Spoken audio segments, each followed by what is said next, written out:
Hello, everyone, and welcome. You're listening to Global Voice 2012 Radio.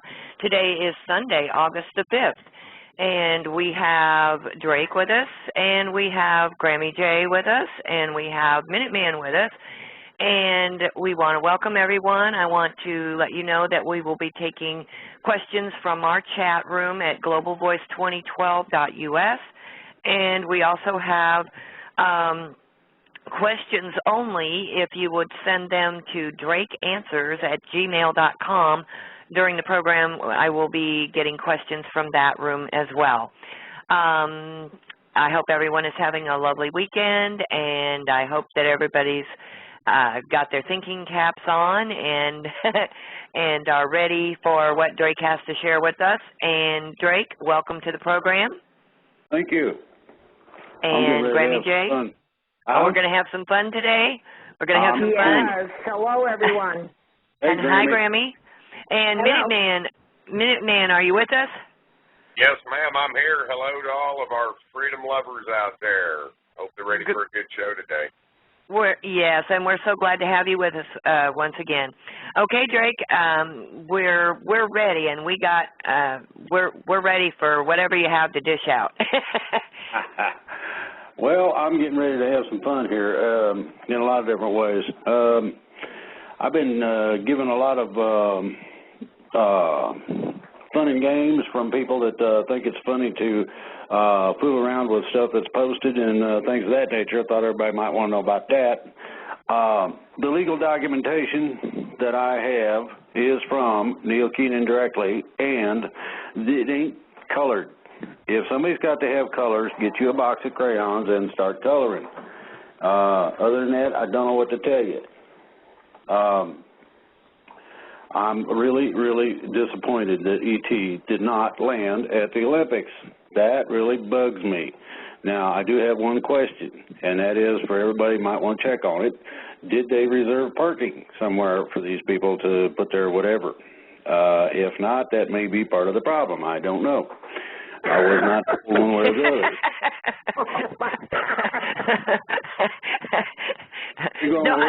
Nobody was there to validate it, Drake. There was no parking validation. Okay, well, I ain't too real sure as to what the deal is on this. I do have a couple of things that need to be brought up again. Now, everybody heard about the CAFR, CAFR, and some of them had an I and some not. And those are the private accounts held by localities. And from what can be determined right now, you're talking $100 billion, give or take, minimum and up, in terms of what the locals have got squirreled away that came out of the different accounts, like the one that runs your park, that sort of thing, hidden away so that they have some kind of cushion if things go in the toilet. From what I understand. I have the contact number of the man who wrote those articles, Walter Burian, and I will be talking to him shortly, and hopefully we'll find out some more stuff. Now, one of the things I stipulated last show was that we were to unite, go in the same direction, and go after all of these crooked mothers that have been doing it to us since forever. And some of this is kind of surprising in a way. One of the things that you're going to find is a little rarity that I came across. Was given to me by a friend. And it was reported on July 19th this year. For the first time in the United Nations history, a double veto was cast by Russia and China, preventing the United Nations from becoming a party to the conflicts in Syria and restoring legitimacy to the United Nations as an independent, impartial international organization, etc. Now, here's the problem. No longer an instrument beholding to and dominated by one member state. You can imagine who that might be. It deprived U.S. NATO forces of the possibility of claiming that their actions were supported by the international community and denied any moral authority to subsequent U.S. NATO military action in Syria and beyond. Now, what this effort is, and a lot of people don't get it, Russia and China ain't exactly our enemies anymore. People do not understand what is getting ready to take place within their countries, let alone worldwide. One of those is that the idea of making war for profit is to cease and desist no matter what. Russia and China are forcing the United Nations to act right. In other words, who told you you could tell Russia how to act? Who told you that you could tell the United States we can't have guns, etc.? And there's a whole load of that stuff, believe me. So I look at that and I go, cool, you know, and that's only one of the things. But that's one of the, you know, first we got a national issue of the funny accounts. They're hidden away locally. You got to find them. So go out there and start looking. That's one. And then the other thing is that I got a report from a thing called Tip Sheet, whatever that's worth, and Holder to be slapped with Fast and Furious lawsuit during August recess. Basically what that talks about is that Holder is supposed to be charged. These are criminal charges, by the way. My question is that it's been elucidated, too, that this ain't going to happen because who has the guts? Who's got the kahunas to go out there, stick them on the line, and dare somebody to chop them off? And that's basically what they're looking at. Some people, individuals primarily now, I want everybody to understand that, individuals primarily, have been taking some actions. Those will come into news shortly. We have been requested to do 2 ops, and these are civilian black ops. Actions requested, and this is official actions. Okay, we want to start a project called Keystone. Now, what that involves is very simple. Anybody that can film, and it don't matter if it's cell phone or what it is, residences, license numbers and cars, and the people who drive them and tool around and act like they're in charge of everything. We want full and absolute surveillance if possible, if somebody might be able to come up with somebody that would like to dog these people. All you're going to be doing is taking video. That's it. Nothing out of the ordinary. We do have a way to secure said video. Now, what I'll suggest is that the first of this start being sent to a certain our email address, and eventually we will have a dummy email address that you can forward these recordings to. I want everybody to think about that. You remember all them nice little things called traffic cams where you get tickets, security cameras everywhere to make sure that you ain't being terrorists and all that good stuff? We have decided in our great wisdom that it might be interesting to see what these people are up to, seeing as how they like playing proctologist, you know, seeing what your butt looks like when it ain't got underwear. So we thought we'd turn the tables and say, okay, our turn. And I mean everywhere. If you can catch them in the John, that's fine. I don't care. Anywhere you can catch them doing whatever it is they do, they can be slobbering on a Mickey D or whatever. Anyway, film them. Film them like it's going out of style. Now, we got another one. This is an operation, and this is a strict, locally controlled operation. And I know everybody's heard about flash mobs. A flash mob is where you get a bunch of people together by way of text, etc., and all of a sudden you got 4,000 people that converge at a street corner. Well, in this case, we want to call this flash justice. And what we intend to do is play boogeyman. And this is the way this is done. You get together, you find the address, you get a bunch of people together, you get all the text going around where everybody's got it on their phones, and they know, and all us, adults and children. Now, I would suggest to be over 18, that helps. You can get in less trouble unless you're accompanied by your parents. Now, and your parents might want to play this game too if they're fed up enough. What you do is you pick out an official. It could be Eric Holder. It could be Obama in the White House. It could be anybody that you might choose that would fit the bill. This includes and is unlimited in terms of any of the crooks that you know are crooked that shouldn't be in there, and et cetera. Now, what flash justice is, it is like a flash mob. Hundreds, preferably, show up at their homes with candles after dark, just walking around. You do this for a couple of hours, and then all of a sudden, poof, you're gone. And I mean continually. each and every last person you can find that happens to be one of the monkey mucks that thinks they own us. I want everybody to really, really think about that, because that, between the two of those, we can actually, as a group, cause some serious problems. Now, a lot of people have commented here and there about Edward G. Griffin. The man is a pretty well-renowned ideologist. He's also extremely careful about what he posts on his website. And I decided the other day, I got this from one people, somebody sent it in, and it says, please listen to the lecture titled An Idea Whose Time Has Come. And you can go to his website. It's part of his website. It's called Freedom Force International. And he does have a YouTube. And it's about 10 minutes, 35-second mark to the 30-minute mark, about 20 minutes of audio. And it would be interesting. They wanted me to play it on the show. And I thought, no, I don't want to burn up the time that way, so we're looking at putting it out. Now, he talks about a cruise ship taken over by pirates who killed the captain, took the other officers as prisoners, and planned to enslave the passengers. He then discusses 7 possible solutions. And everybody needs to be aware of what these solutions are. Number 1, this is options as to what you can do. Number 1, do nothing. Number 2, join them. I guess some people probably would always wanted to be a pirate. Well, there you go. 3, jump ship. And usually they dump garbage in the ocean at certain times of the day, and the sharks are there, and you might be considered on the menu, so that may not be a good idea. Number 4, you can hide. You ain't going to last too long, but you can hide for a while.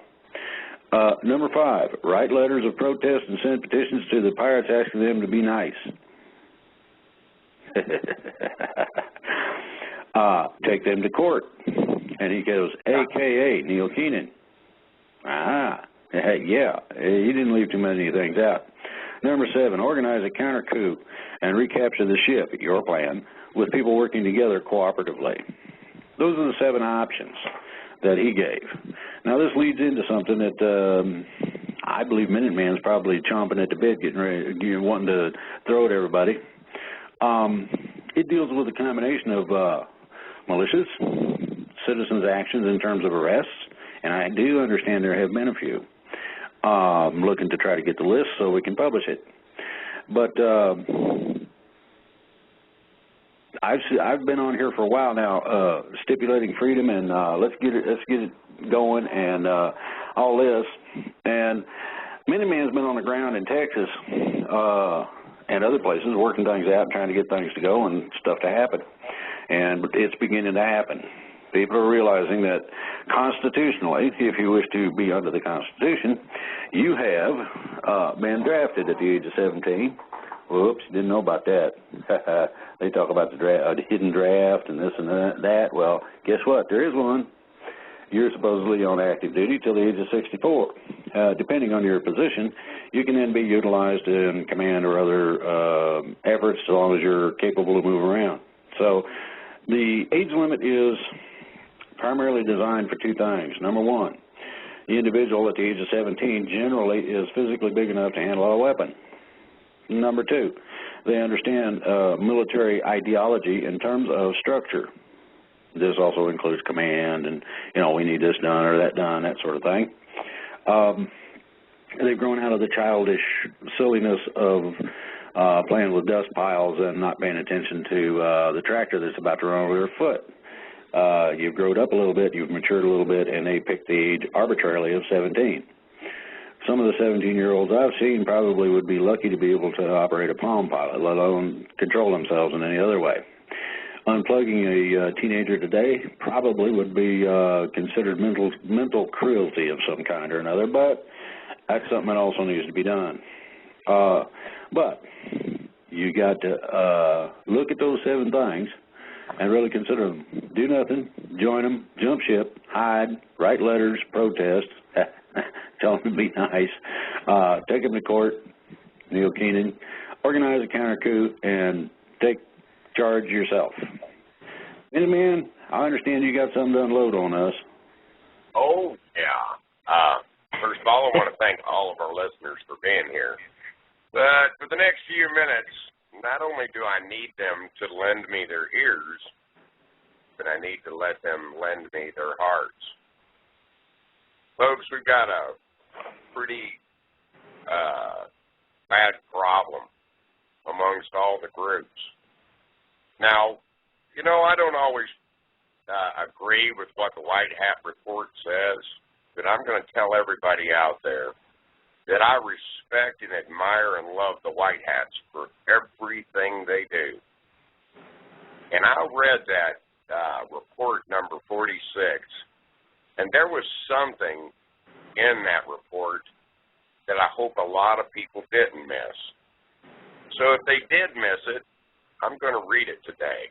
Bear in mind, I don't particularly believe like ET people believe, like the ET group does.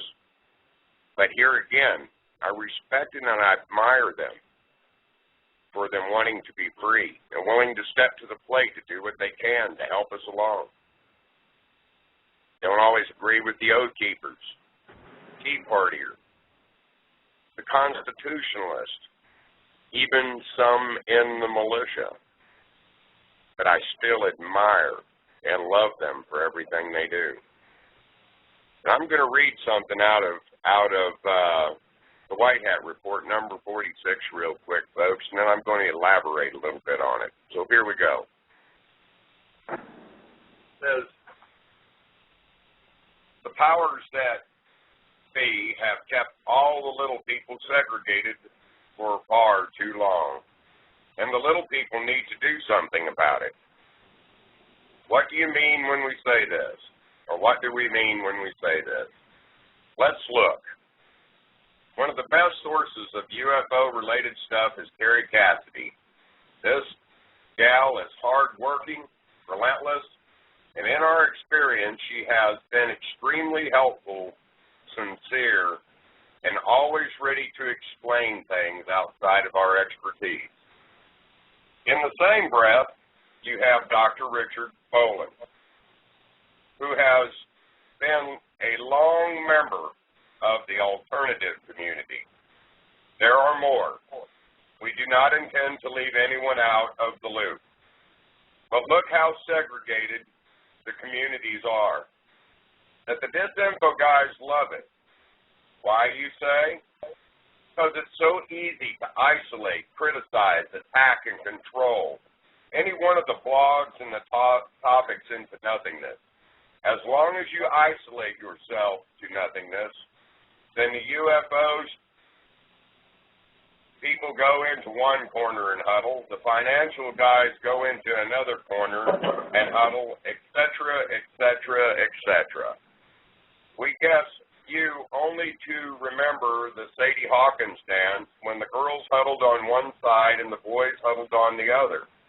What happens when the world's largest financial scam occurs and disinfo teams are able to control through the Sadie Hawkins technique of control? You are all segregated, so no kissing is going to occur. After all, you all know what will happen if kissing occurs. Let the ball game begin. If you don't kiss, then your individual stories do not mesh. Let's give you an example. The 9/11s have their blogs. The Homeland Security haters have their blogs. The secret government people have their blogs. The UFO people have their blogs. The Bush cabal haters have their blogs, and the anti-Bilderbergers have their blogs. However, nobody hates the G8 because nobody knows what they do, including their Gladstein ultra-secret operations with the United States secret government.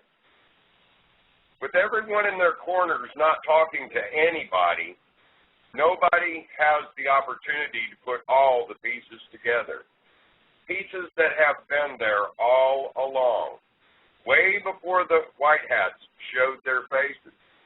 Now all of the sudden pieces of the jigsaw puzzle started to fit in with the White Hat's research. And so we start to ask questions of the blog community. And we all had to sit down and really think of this $15 trillion scam along with all the other scams. It is all part of the same agenda. Well, folks, it is. Now you look at it and start to ask questions. Carrie, you need to move ahead and report what you know and think without threat of accidental death. Dr. Boland, get to it and start to make yourself available in the real world template with what you know. If the cabal wants you to be eliminated, then so be it.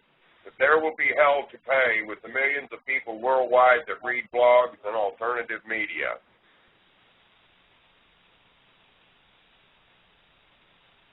Hold on, I lost my place.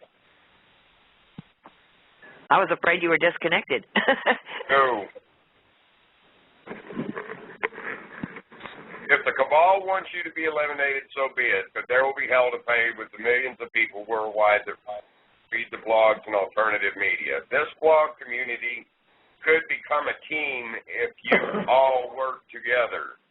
And that team would be capable of piecing things together, something akin to an internet network that would keep all the people informed of all the news, and we desperately need that.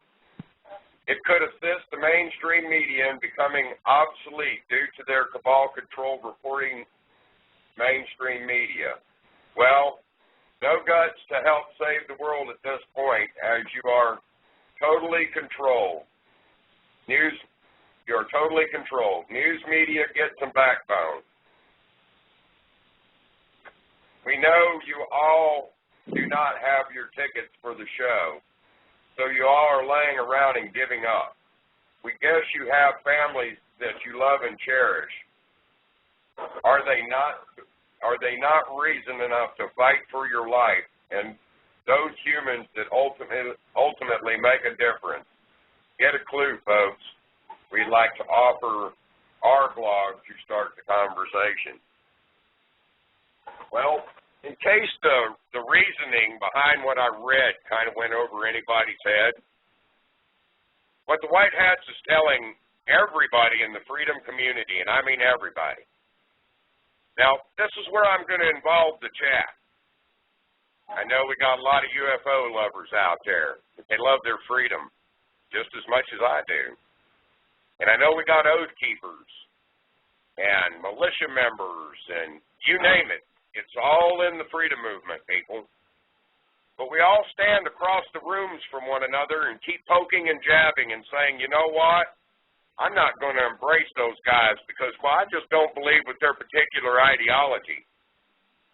Well, as long as we keep doing that, folks, we're never going to be able to do what the White Hats asked us to do, and that is to come to the center of the room, embrace each other, not be afraid to stand with one another. What's there to be afraid of freedom? You know, if we're going to be really free, we should be willing to come to that middle room. I did. I'm here with you all on Global Voice. Do I believe the way everybody believes? No, I don't. I'm an individual, and it's meant to be like that.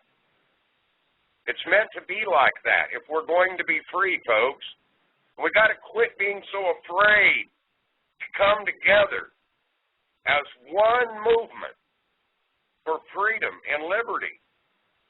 If we do not, folks, even if we win this thing, we're going to start off on the wrong foot and we're going to head right back down the road to tyranny.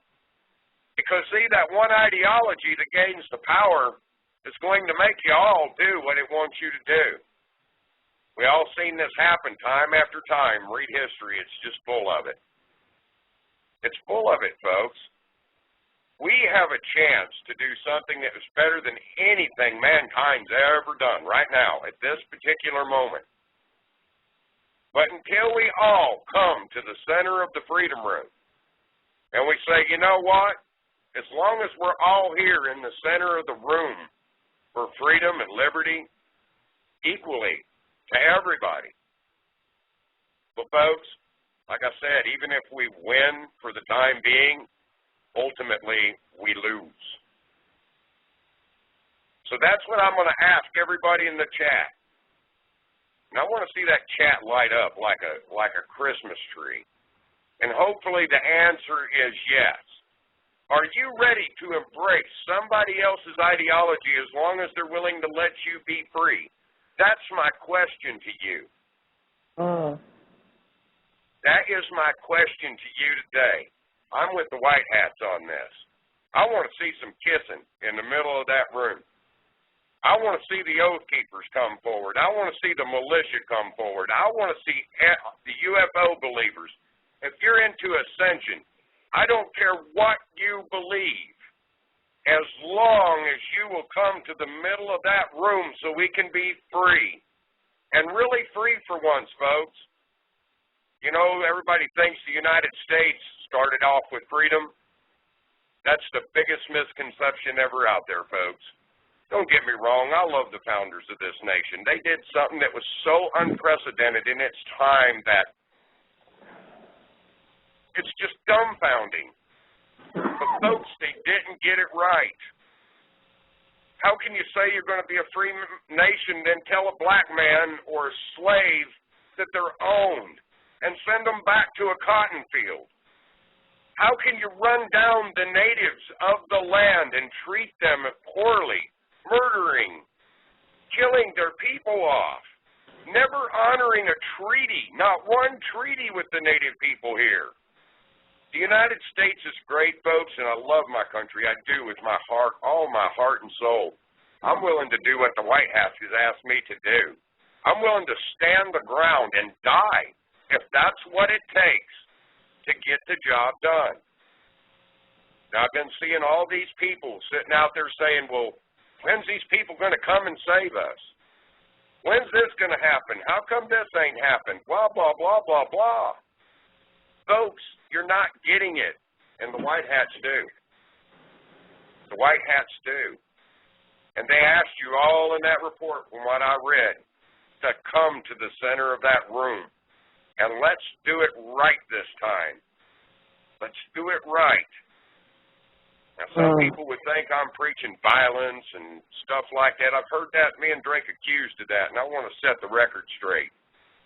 My brother Drake is one of the most peaceful, loving people I think I've met in this movement in a long time, along with a lot of the other people in Global Voice and others in the movement too. Folks, just because people are in the militia doesn't mean they want to go gunning people down. You can't take the rhetoric you hear from a few and demonize the rest with it. You can't do that. It's not fair. It's just adding to the disinfo agents. You know, when you spread rumors and lies or you start dissension, you're helping the disinfo agents out. That's what you're doing. You're helping them out. You're helping them destroy your freedom. Now, when are we going to get smarter and do what the White Hats ask us to do? That's what I want to know today. That's what I want to know. That's why I need your heart. I need your ears to hear, and I need your heart to open up and think about what I'm telling you today. I don't want to hurt nobody, people. I'm a peaceful, loving, kind man. I don't like violence at all. But let me tell you something. I'm going to deal with violence if it protects innocent out there. I will do it. Make no mistake. I'm not going to let the innocent suffer. I'm not going to let us win this thing to let somebody else go work in the cotton field. And if I make a deal with people, I'm going to break my neck to keep it. I'm going to do that. And I'm hoping that all you all will listen to what the White Hats and I had to say today. And you all come to the middle of that room. Quit fighting and arguing and bickering amongst yourselves. Quit being afraid to embrace somebody else that believes differently than you. You should love that that's going on, and you should be willing to protect that, because if they can't believe the way they want to believe, folks, you will not be able to believe the way you want to soon, too. Like I said, sooner or later, a particular ideology will take the power reign. And when it does, it'll dominate you. So you better think about that the next time you go to kick somebody in the shins or try to hurt them through type, call them bad names and stuff because of the way they believe. The only thing I can tell you all people, you better thank God that you're able to believe and have these different ways of looking at things. Because, see, if we wasn't doing that, we're really not free. And Drake, I think that's about all I have to say today, at least for the time being. And if you have anything to add to that, well, you and Grammy J just jump right in there. I just want to tell you that what you said is beautiful, Minuteman. Let's come to the center of the circle.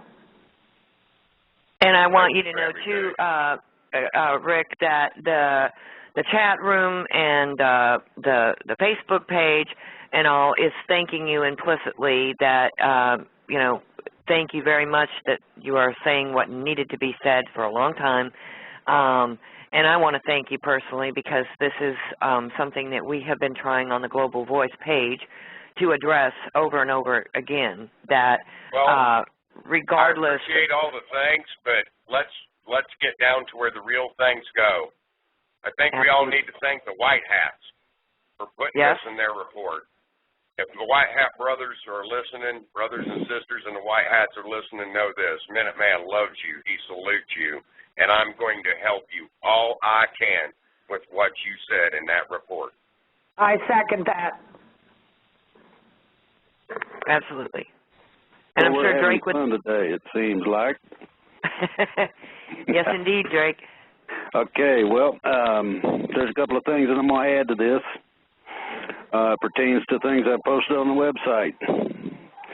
The documentation that you see posted on the website comes from the source. Any other adaptation or changes or anything of the like goes to the person that posts it. Now, I've had some running fun and games over some of the details sent to me concerning legalities, concerning manners of operation, and concerning the issue Rick brought up of freedom. Irrespective as to what people might want to think or believe, the things that I post in terms of documentation or documentary form come from the originator. The things from Neil Keenan came directly from him. Can't help it if you got a different version or somebody decided to play with it. I have never yet seen a legal paper that was came in livid colors. There's been a few that have background watermarks that are very lightly colored. There's been a few that have designs, same sort of thing, in the background as official documentation from a specific group. And there's been a lot of different outings that I've made on a variety of subjects. One of the things that everybody needs to look at is something that's, I think, did you get that joke up, Denise? Hello, Denise? Yes, Drake, I'm sorry. I was or chat. No, I was muted.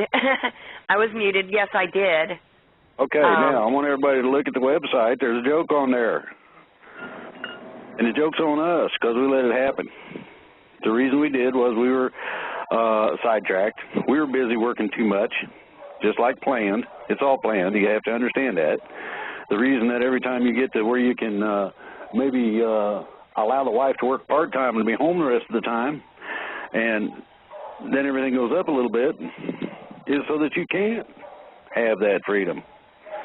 This is an economic terrorist act perpetrated and committed by people who couldn't care less whether you live, starve, or what.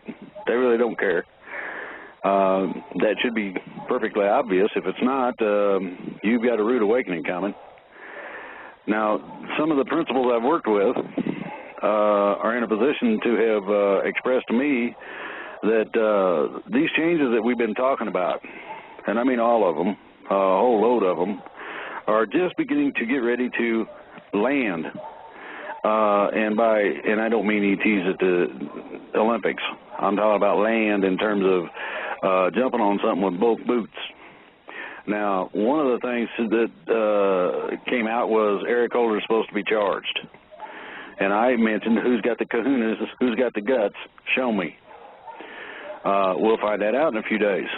If he is legally charged, then a lot of the people directly associated with him, to include attorneys that work for the Department of Justice, including certain officials in the White House, will be charged as accomplices.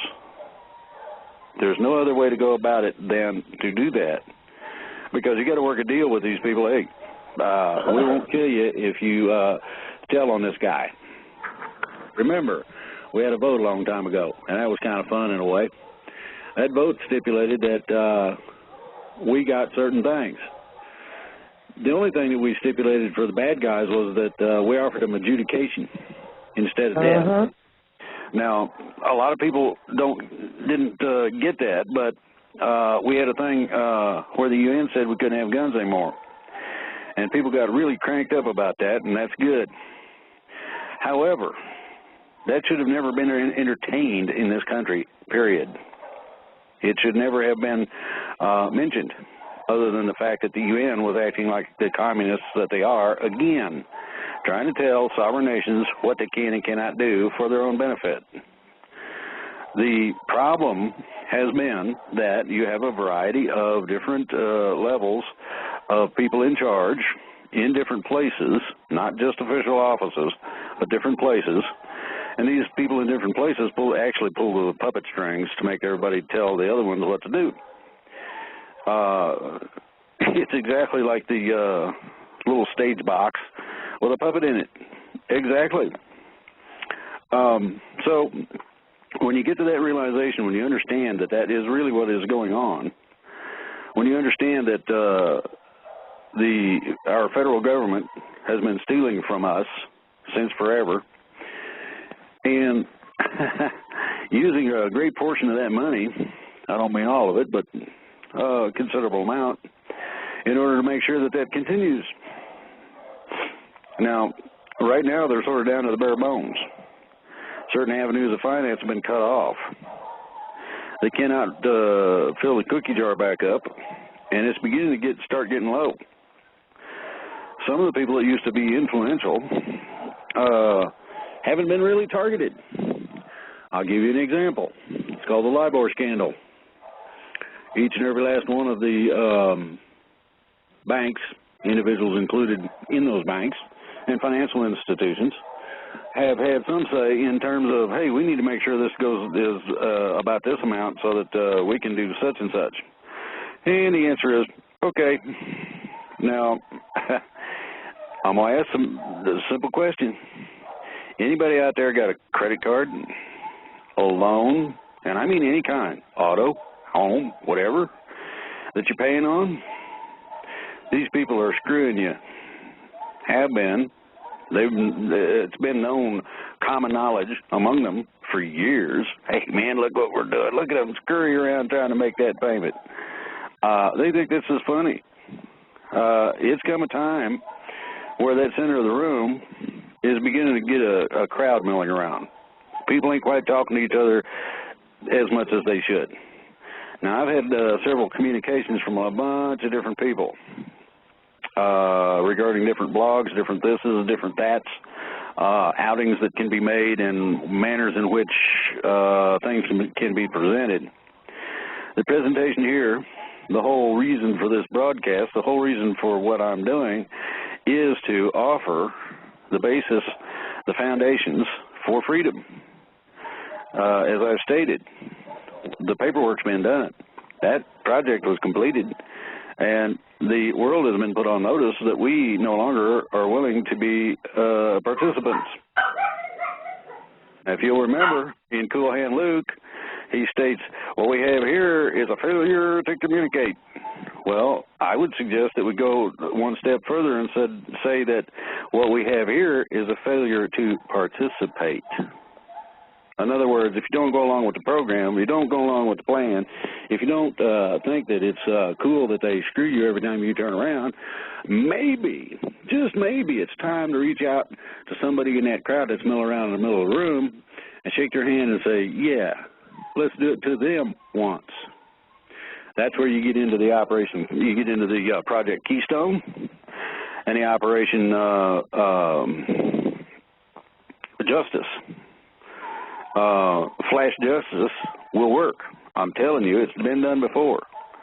There have been several congressmen and senators at the state level who found that the people were not only aware of what they were doing, but there's a bunch of them out in the yard, man. Now what do we do? Oh, boy. You know, the local police force will not attempt to try to handle it. They will request that you dissipate. I'm going to request that you do this for a short period of time. I also suggest that you call the press. Get some free advertising going for these jerks. It's time that we take a stand. Now, walking around with a candle as a protest action does not violate any of the premises of nonviolence. It does not allow for any violence. This is a silent protest, candlelight vigil, held outside the homes of these people so that they know that there are a large group of people who disagree with them using up their oxygen.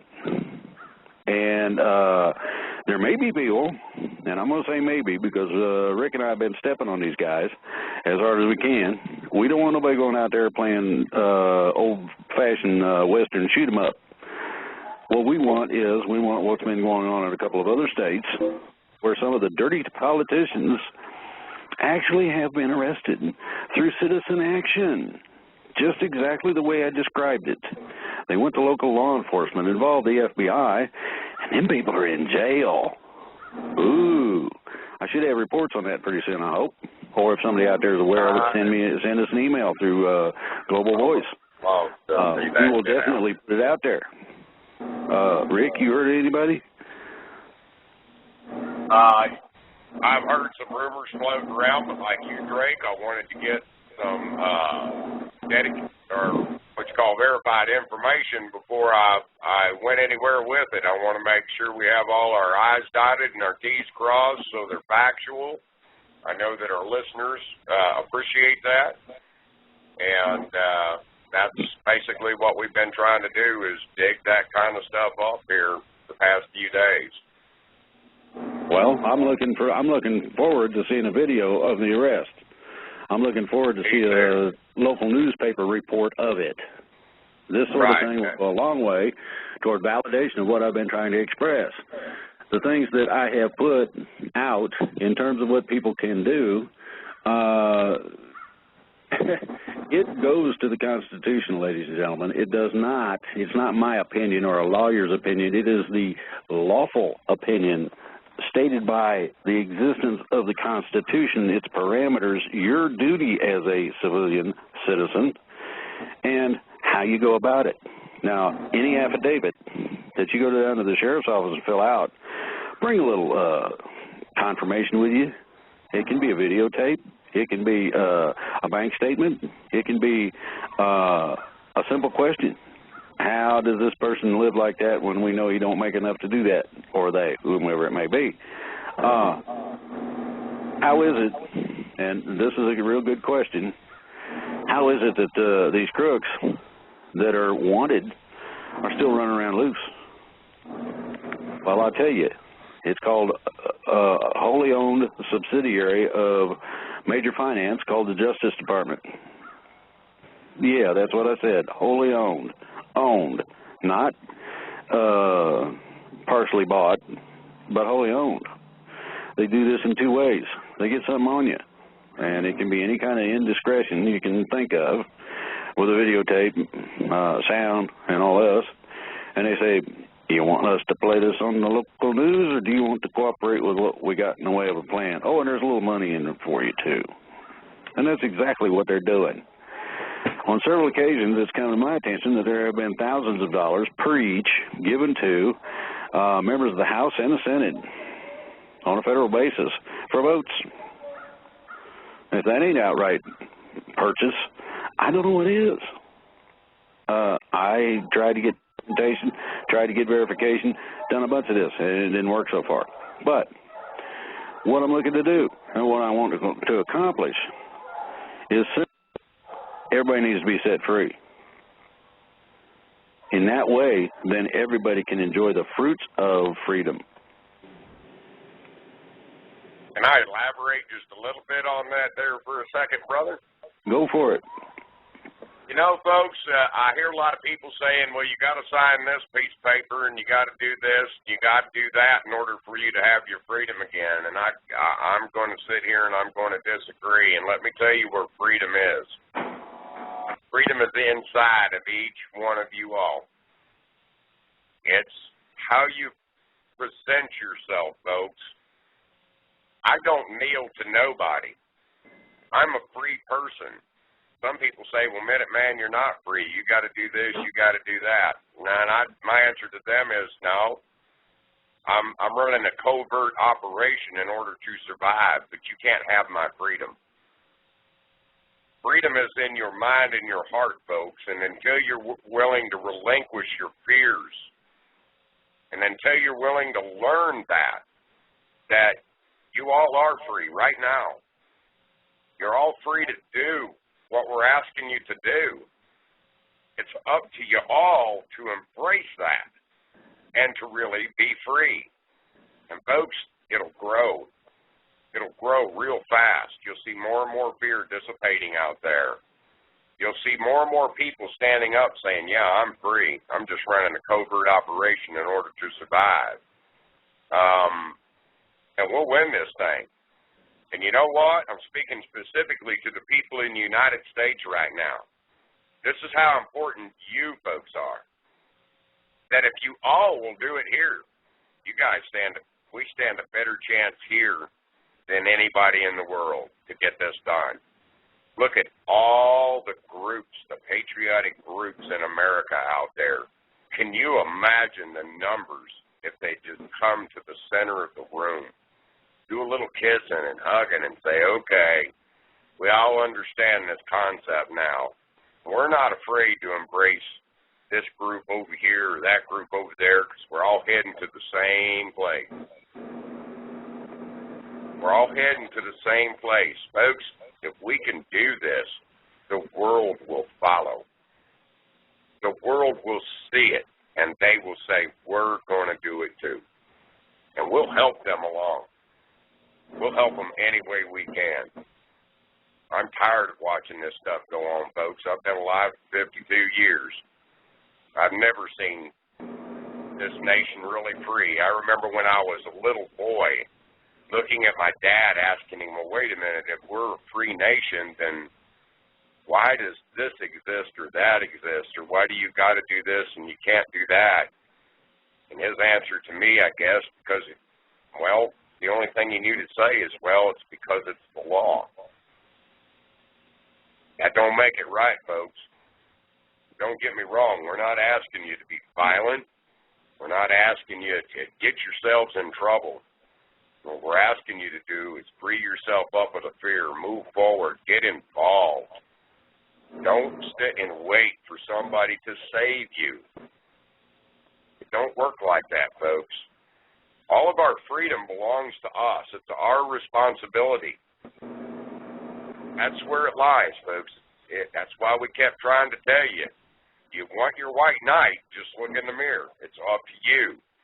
Are you ready to relinquish the fear and do what it takes to get it done? Are you ready to embrace people that believe different than you because they believe in freedom too? Till we get this all done, folks, I'm telling you, like I said, we might win. We'll beat the New World Order. There's no doubt in my mind.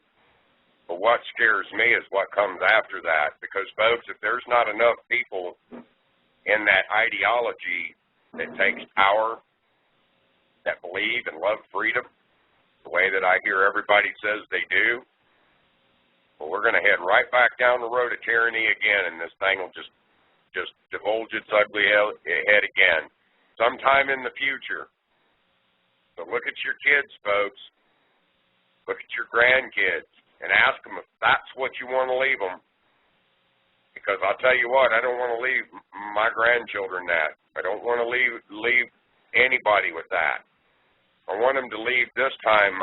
When we get this thing done and over with, folks, I want us to know that freedom, that thing about freedom is at the top of the list. And people are taught that freedom is theirs. It's their responsibility to make sure that future generations enjoy it. It ain't got a fear of having it suppressed on them. Some people say lose freedom. I don't know if I can believe in losing freedom. I don't think you can destroy freedom. To destroy freedom would be to destroy a gift that the Creator gave. I'm sorry, I just don't think man can do that, folks. Suppress it for a while. That's about all that can be done. Read history, folks. Here again, freedom always comes back out on top. Violent at times. And that's a shame, because when that happens, folks, the innocent pay the price. So let's get it right. Let's get to the center of the room, and let's get this thing done. Let's do it with a smile on our face and not being violent unless we have to, unless we're forced to that situation. Thank you very much, Rick. Thank you. Have we got a piece of music that would fit into what we're saying? Let's see. I think so, Drake. I just got to find it. I'm going to have Jeremy send you over some of his music. He's got this one song called Enough is Enough. And it is spectacular. And let me see what I can do to help you out with that. Well, I was in the process. Yeah, I was in the process of downloading a Brotherhood of Man, United We Stand, Divided We Fall. But I don't have it downloaded yet. Let's see. I have a Jason Mraz Freedom song. Would that be a good one? Let her rip. Let her rip. How about that one, What It's Worth? For What It's Worth, got that one too. Hit us with that one first. Okay, all right. We'll start with that one, and we'll take a couple-minute break because we're about at the top of the hour. And let me see if I can just find For What It's Worth, and we'll be all set here. Okay. Oh, and two clarifications I want to make before we do go to break. Drake, in the very beginning of the program, you mentioned that there was an impact of 120 to 125 $billion, and it should have been $1 trillion. You just misspoke yourself, and I wanted to clarify that. And also, there's something going on that I'm going to have you look into, Drake, during the break. There's something going on it's on CNN right now, a shooting at a temple in, I think it's in, I'm not sure where it's at, but there was a shooting in a temple, and they think that they're already saying that it might be cabal related. So if we can check into that while we're on a break. So, okay. Thanks, everybody. We're going to take a quick break here, and we'll be back in about, 6 minutes. Well, the recording ends kind of abruptly, but anyway, I managed to get it out there. We're back. Drake, Minuteman, Grammy J.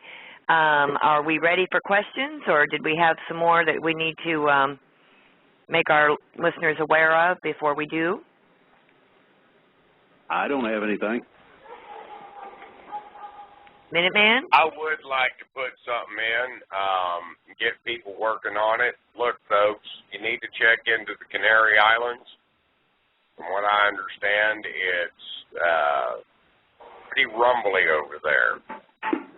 And the consequences of that island either exploding or possibly even having the piece of mountain that they're talking about potentially shearing could create some problems for the United States. Now, I don't want everybody to panic.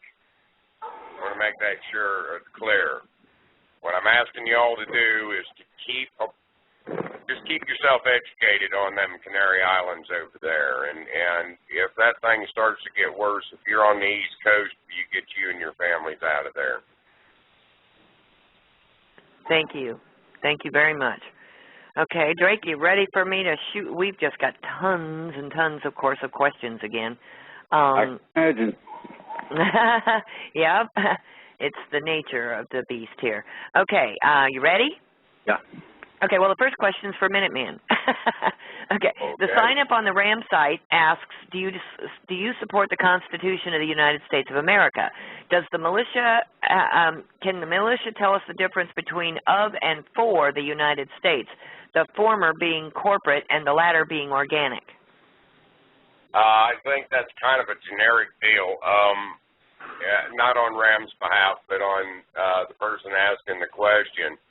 Do you believe in the Constitution of the United States, and will you defend it? It's a pretty simple question. There's no sense of complicating it any. Well, we talked a little bit about that before, the ideology of freedom. If you're under the impression that that corporation owns you, well, then you'll have to answer that accordingly. But no corporation owns me, so I would say yes. Okay. Next question, could the Canary Islands be a HARP activity? That's possible. Yeah. Now, I've been checking into it on an official basis and have not gotten word back. I heard some rumors, and I didn't pay attention to them right at first. It's on the same subject. Deals with more than just the Canary Islands. And so I asked my direct contacts to check on it. That's in process. In other words, we're going to have validation of some sort. That does not mean that you're going to get documentation this time, but my understanding is there is a 2 to 3 week window of safety before an event is supposed to take place or could. So it's not something everybody needs to jump in the car and run from, or any of that stuff. It's not something that you do not have the opportunity to plan for a little bit if it's real. That's what I asked my contacts, and they're working on it as I stated. So when they get back to me, it'll be posted on the website. Okay. Okay. All right. Okay. Let's see. This one's a little bit lengthy. Okay. What will happen in the coming days or weeks to let us know that this is really actively happening? Will it be shocking enough to get the attention of all the unconscious citizens who still have yet to get the idea that we are about to get to fight for our freedom again? Because this person's closest family members still have no interest whatsoever.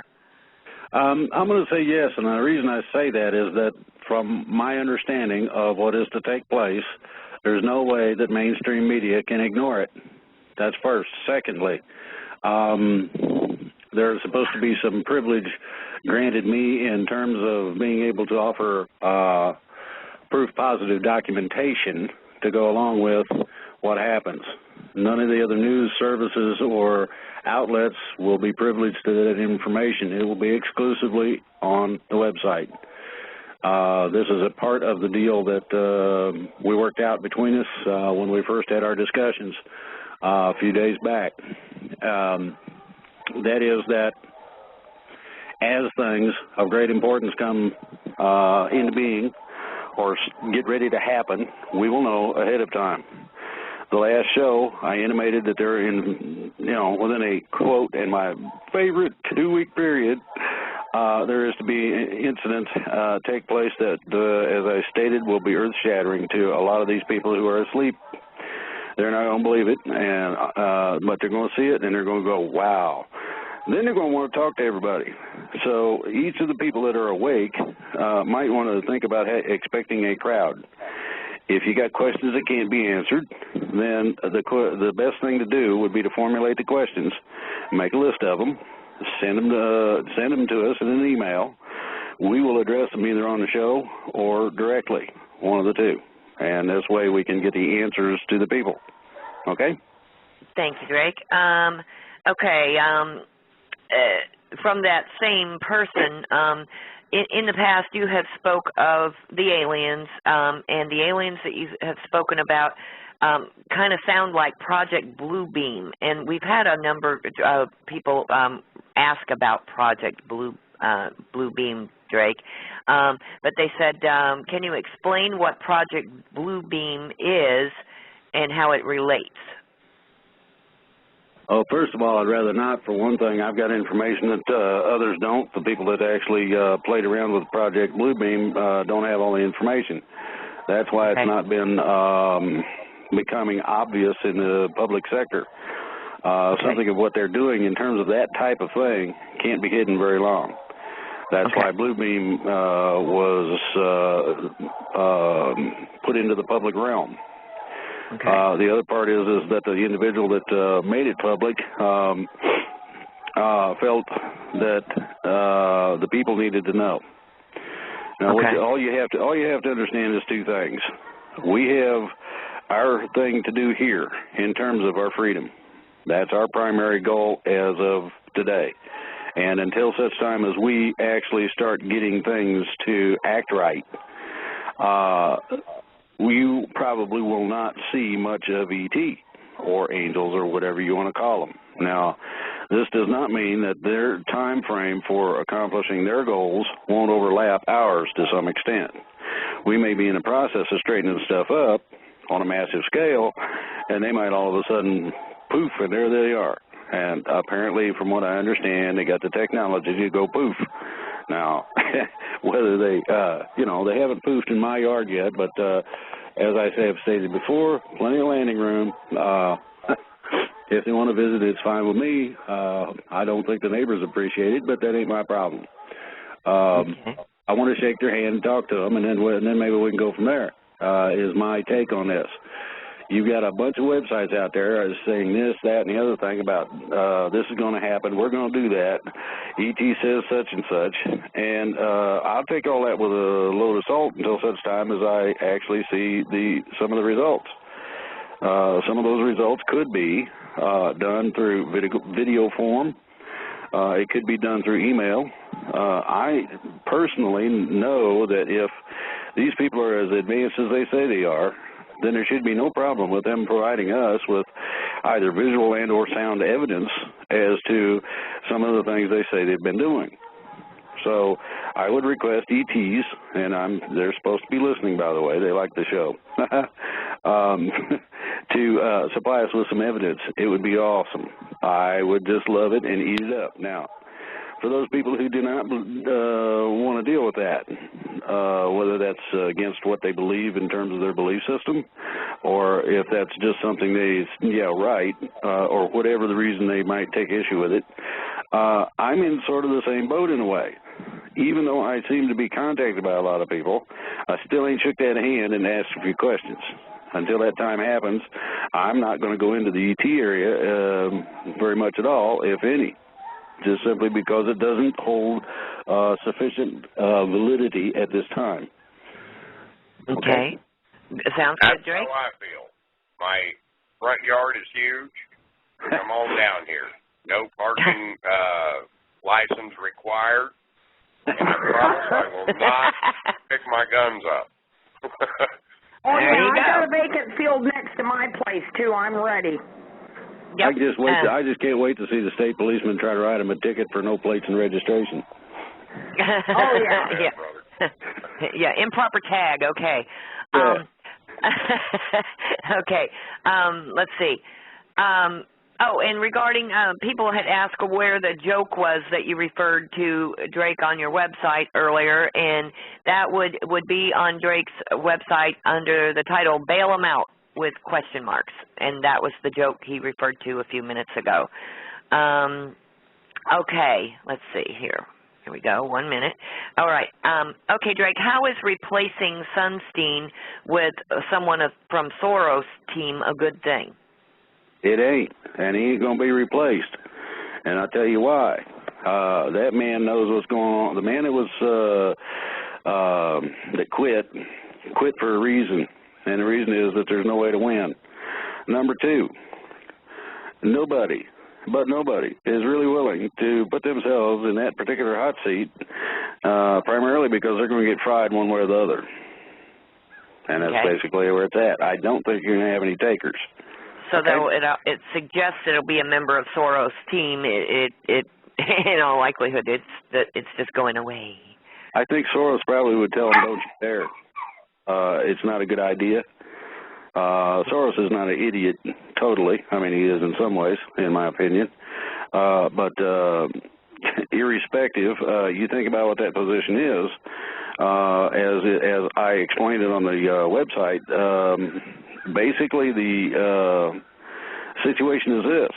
The man was supposed to see to the regulating us out of existence in conjunction with changing everything else in terms of legality so that we became slaves. He could not get the job done because we, as a group of people, and I don't mean just ours, I mean everybody and their mother-in-law, jumped up and said, I don't think so. And consequently, now they're kind of stuck with a thing where Obama really has a couple of serious problems, and those serious problems are coming to fruition. Now, the other part of this is that we don't have a candidate that's worth 10 cents, period. One's just as dirty as the other in a different way, and if somebody wants to take a look at that, it's all out there as public record. So I wouldn't waste my time looking at either one of them. I think you need to think in terms of somebody like Jesse Ventura or Judge Napolitano, who would be excellent, Ron Paul, who is not afraid of the cabal and it works and operates outside of it. There are various other private citizens who are willing to do the job as need be on a temporary basis if the military decides to take their action and starts removing people. Now, the problem with removing people needs to be addressed. I'm sorry about the length of the answer, but people need to know this. You take out the president, the vice president comes up, and that guy is really somebody I definitely is scary in terms of his mental stability, in my opinion. So that goes down, now you start going down the food chain, and it just goes one crook to another. And so what you're looking at is a pretty good-sized group. If they take one out, then you're looking at the whole bunch of the other ones going along with them as accomplices, et cetera. So what you're going to have is an interim, temporary civilian government for a short period of time until we can rectify the rest of the problems so that we can legislate and make sure this never happens again. The other part of the process is the people that are the puppet masters, the people that pull the strings. They're going to have to go too, because if you leave them in, you still got the same problem. They just change the flavor of the Kool-Aid. So in terms of somebody stepping in, they continually got a I want to step up, ambitious person that's willing to do just anything at all to get there. And these are the people that are dangerous. These are the people who do not care what happens to anybody other than they get the advancement and they get to where they want to go. This has been the primary problem. Then the other portion of all of this deals with Neil Keenan and the lawsuits in terms of taking down the Federal Reserve on a permanent basis. And that's what is entailed in his lawsuit. So there's a lot of things to look at. It's not as simple as it appears in terms of what I just stated, but that's the gist of it. Okay? Okay. Thank you, Drake.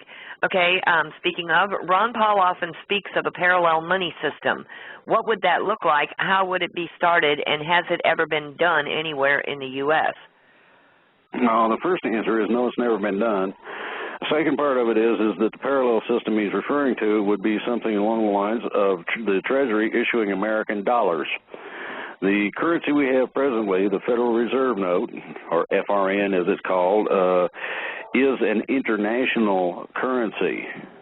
It don't belong to us irrespective as to how much they might like to make it look like it does.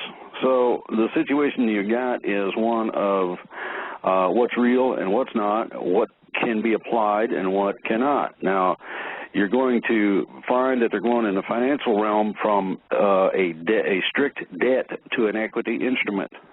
So in other words, your dollar's worth about, last I heard in real value would be 20 cents on the dollar. The next one, when you come back up, maybe 30 cents.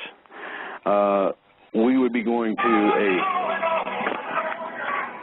hello, we would be going to a full dollar's worth.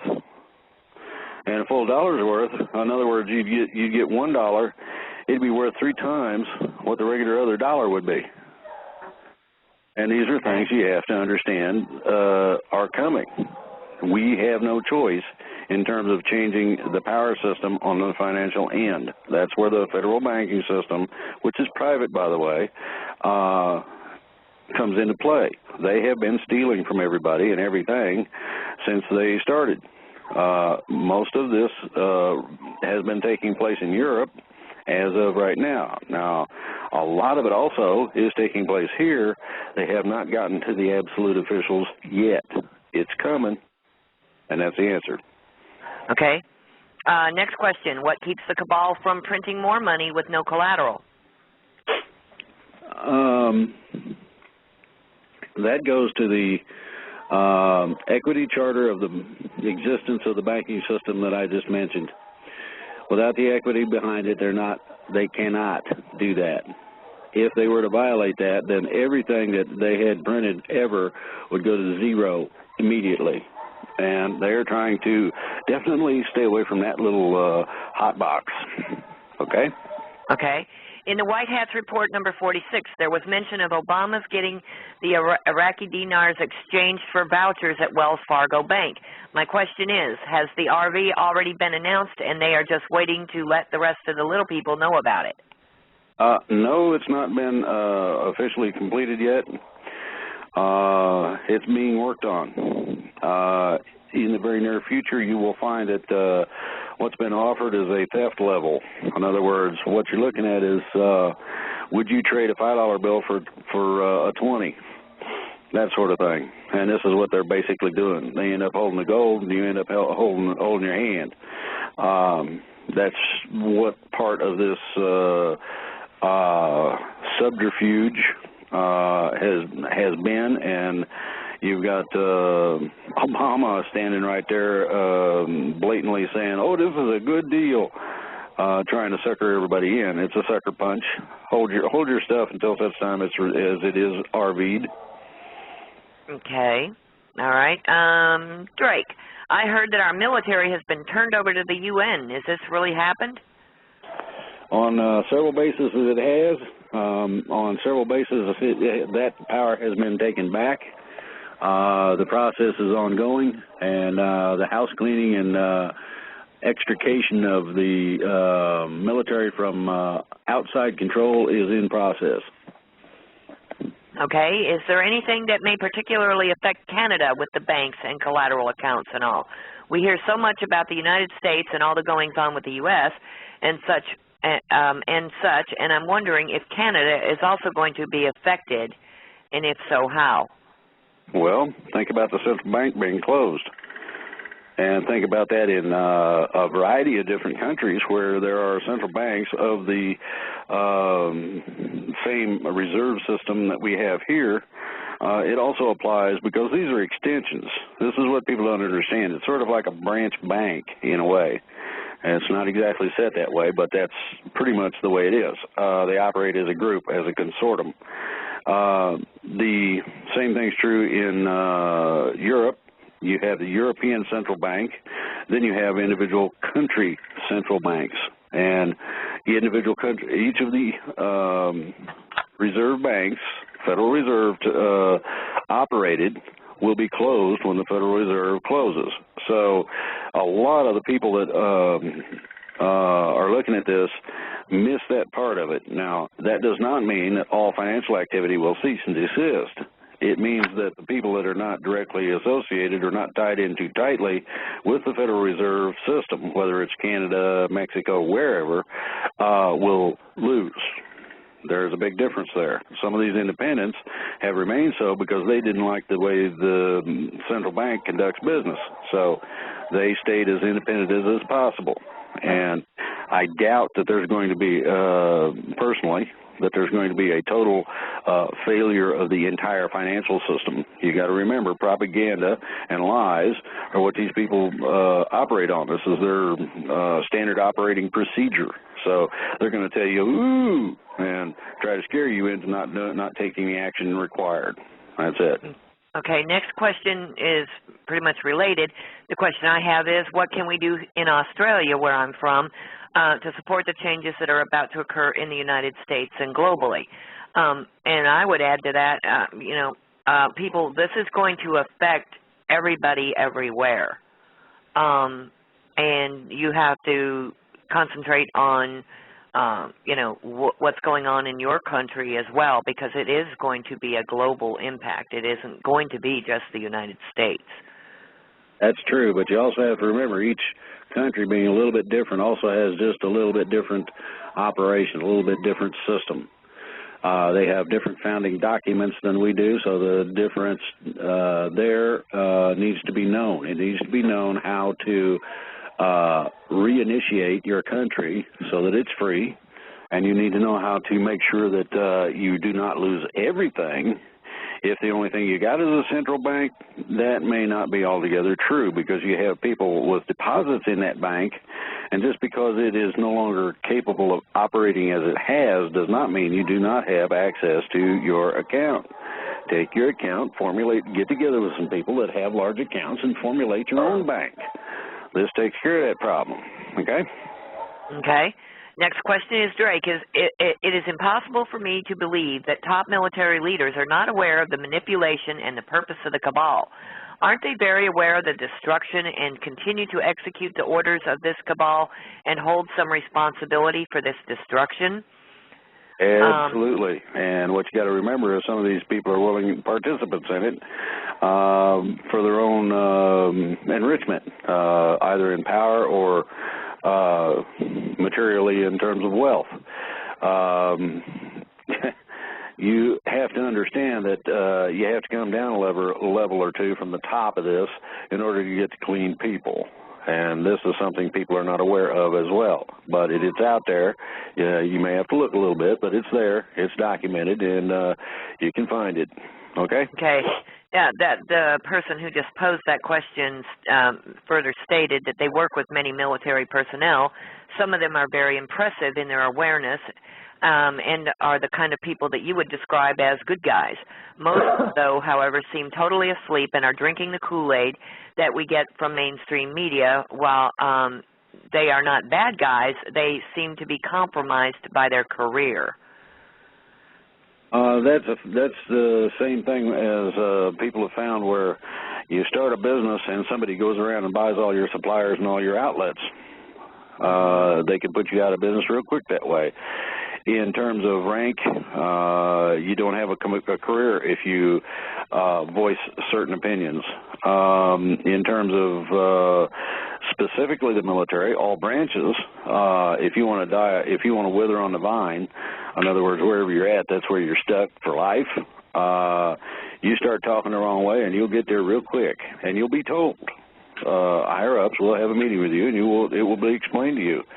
And this is something that needs to be addressed more so and more often than not, that there is a secondary military within the military who is looking to make sure that these things not only stop and cease and desist, but some of the ones that are morally compromised in terms of their orders, in terms of their actions, definitely need to be removed from whatever position they hold. So they'll be replaced with people who are of a similar mind to ours in terms of upholding the Constitution and being free. When you do that, as you start making those changes, and they are being made, you'll find that the military becomes much more friendly. all the way around. You'll find that there is a lot less need for secrecy in terms of how things are done, who's in charge of what, and things of that nature. Okay. All right, next question. When it comes to cell phone towers and Wi-Fi for computers, these forms of microwaves are known to be very harmful to our bodies. When the changes come and new technology is released, is there going to be a newer and safer form of technology with cell phone and wireless computer communications? Oh, yeah. They got one that doesn't put out a signal at all, but communicates just fine. So that I know of probably 5 or 6. This one is very simple. It uses a simple harmonic that uses interdimensional capability in order to communicate. You don't even make a signal. The signal goes into the little black box, comes out at the other black box, wherever that may be. And so what you can do is you figure putting a network of these together, then you have something that you no longer need to make signals with. And my understanding is that it doesn't matter if something's in the way. If there's a mountain in the way, it communicates anyway. It goes around all them little molecules and rocks and stuff that's in the way and talks to the other box in spite of the mountain being here. So it'll be a dramatic improvement. You'll be able to talk to the other side of the world, no problem. You don't have to go through wires and et cetera, what we do. Wow, okay. All right, this next question is for both Drake and Minuteman. And let's see, are the White Hats organization directly or indirectly affiliated with Freemasonry or Scottish Rite? And are Drake or Minuteman Freemasons? With it and no. Minuteman? No. Nope. No. Okay. I do know plenty of Freemasons. Here again, folks, you got good and bad and everything. There are plenty of Freemasons in the freedom movement, and they're good patriots that work real hard to try to gain the same ground we're getting, and that is to make sure freedom is top priority for everybody, folks. That's what you got to remember is there's disinformation on everything, and that disinformation is to keep all of us quibbling and arguing over these pretty minute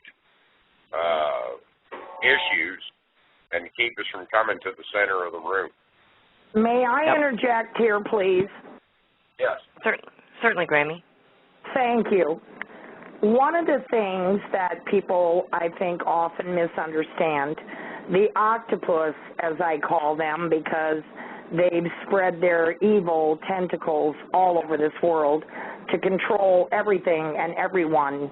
They sit at the top of a lot of organizations, including the Freemasons, but most of the people underneath them are good people and have no clue what is going on at the highest level. That's right, Grammy. Well said. I just needed to say that because we need to stop isolating every group that we know that they are involved in as everyone being bad, because that is not so. One of my deceased son's best friend is a member of the Freemasons, and until I educated him, he had no clue what he was involved in. Thank you, Grammy. Thank you very much. You're welcome. Okay. Next question. Why is Obama shutting down multiple National Guard bases? Is this an attempt to eliminate aircraft and ground equipment that may be used in an offensive operation? That's a good possibility. You have to ask Big Ears what he's thinking, or find out from the military basically what's going on. They're basically consolidating simply because everybody, as I've stated before, is running out of money. And that is a serious problem. It goes to everything everybody's used to being changed. Okay? Okay. Is it true that a state citizen can have as many guns as he likes, and he doesn't have to register them, that only U.S. citizens have to register their guns?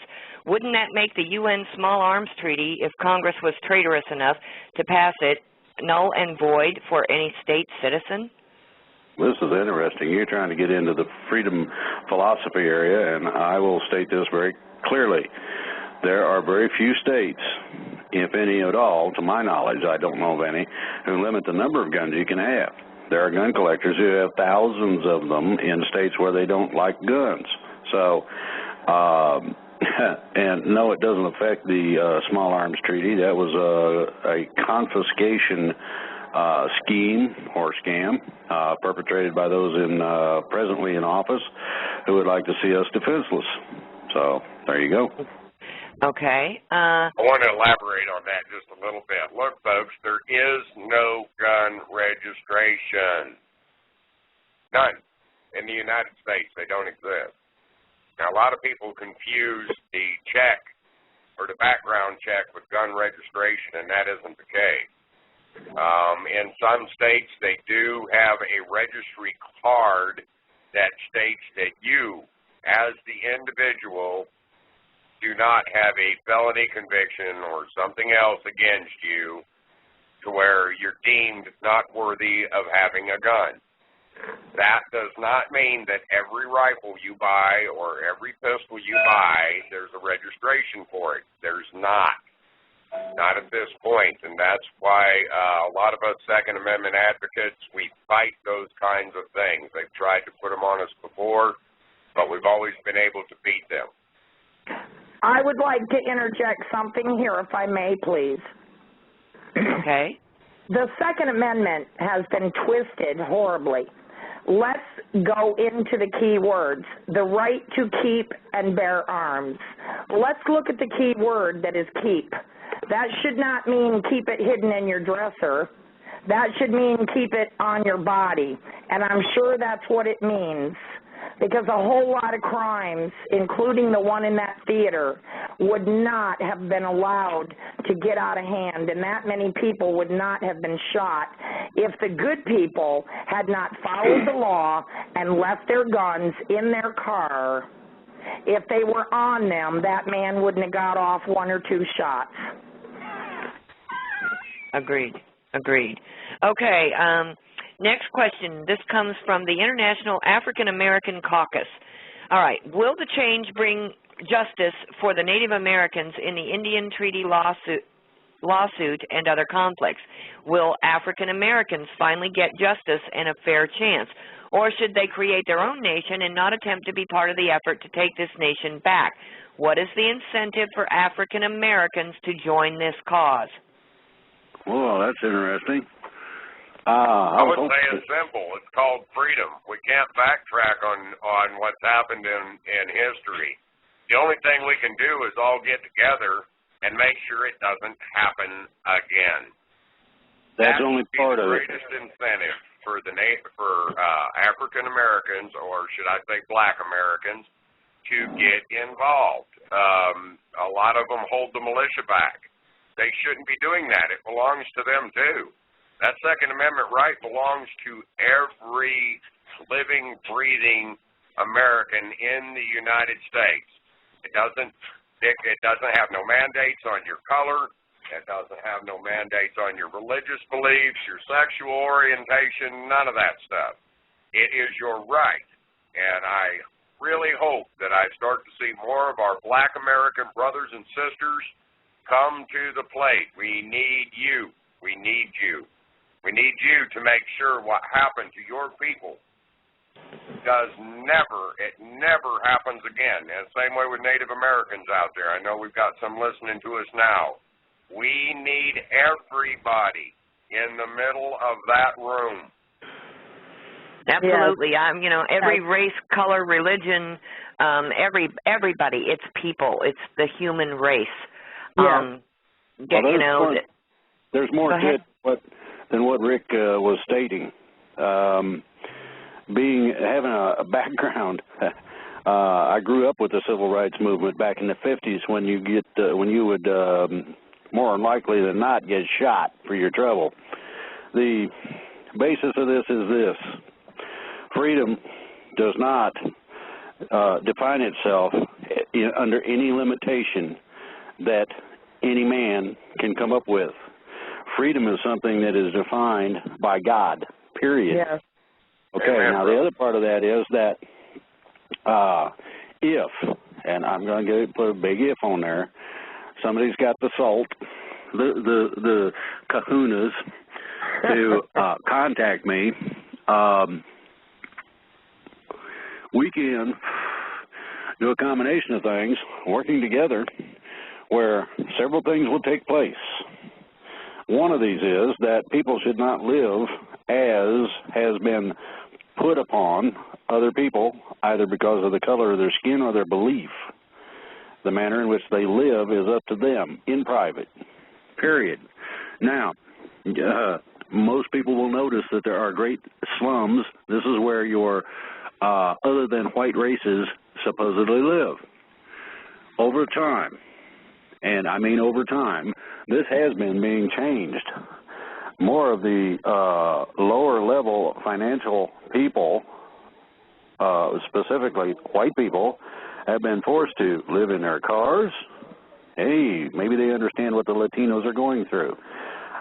They've been forced out of their homes, and yet they still have enough income and they can rent a spot, at least have a house, have a roof, but they're limited in terms of how much they can afford. And the places that can be afforded at the lower levels ain't nice to be in terms of places to live generally. And you go look at any federal projects, you go look at any, as it is termed, slums. I disagree with that. I'm going to say lower income areas, okay? All of these people have one thing in common. They ain't got the cash to get themselves out of there, or they would. Now, what I want you to think about is this. Think about a change, a societal change. And that societal change only comes about by someone looking at the content of a person's character, as Martin Luther King stated very, very, very clearly, instead of the color of their skin or where they come from or anything like that. This has to become the norm. This does not mean that everybody's got to become best friends, although that might not be a bad idea. What needs to happen is that the jobs that somebody's qualified for, they need to get it, no matter if they're black, white, what, doesn't matter. If a person needs to be qualified for a position, maybe the employer might understand one simple thing. That is that they're going to have to pony up. They might have to help that person get that education, whatever that may be, okay, in order to qualify for a really nice position. Number two, when that person starts thinking of, I can make a lot more money over at X, watch it, because when you go over to X, you have put yourself in a position of being for sale to the highest bidder. That means you're not going to be trusted when you make that switch. What you want to do is go to the organization you're with and say, these people are offering me an awful lot of money. Is there any way you can give me a raise or, help me out with this so that I can tell them, I mentioned that to the boss and I already got a raise. I'm not interested. This is called loyalty. Not only to yourself, but also to whomever helps things along. I have always hired people who had monetary problems because they could use the bucks that I could pay. It may not have been the highest, but they got to eat during the winter instead of being laid off if they were a carpenter or a roofer or something, and things of this nature. This has always been what I've done. Now, you take that to the idea of truth and justice, then you have to realize that there's a movie, and it's called Time to Kill. And I recommend everybody look at it. You want to understand what it is that prejudices us. It's because we are human beings, and because of the lives we've led and the manner in which we've been raised and the situations we have found ourselves in, we formulate opinions that become a part of our character. Some of these opinions are dead wrong. They are going to have to be changed in order for humanity as a whole to address humanity's problems. You look at things through your eyes, and in that courtroom, in that particular incident, in that movie, the lawyer for the defense told the people to close their eyes. and he made a cryptic description of the abuse of a person. And after he got done with the abuse, because he was in the dead South and because it was an all-white jury, he said, now, imagine if that little girl that had been abused like that movie states was white. The man was not guilty, although there was 100 witnesses that saw him gun people down who had abused his little girl. And other people agreed that they would do the same thing if somebody went after their little kid. Bingo. Then you understand the difference. Forget the color. Forget the horse manure. Did he have a right to do that?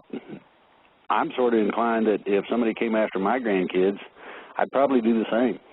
And that may not speak well of me in some ways, but that's the way it is. It is a simplistic thing where you see a child being drug off in the bushes, you go dink the perpetrator on the head and escort that little child home. You don't let it go. You don't just ignore the screams. You take the honest action required of your conscience and you make sure it comes out right. This is where the societal change comes in.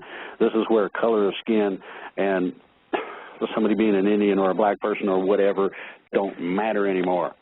The earth is too small for everybody to segregate themselves from everything. It's not possible. I don't particularly like rap music. So what? I'm more inclined to old-fashioned rock and roll because I'm old. It's not a question of that. I like to be able to hear lyrics instead of just noise. But then again, some of the hard acid rock stuff that I've listened to is just about the same sort of noise. It's just a different kind.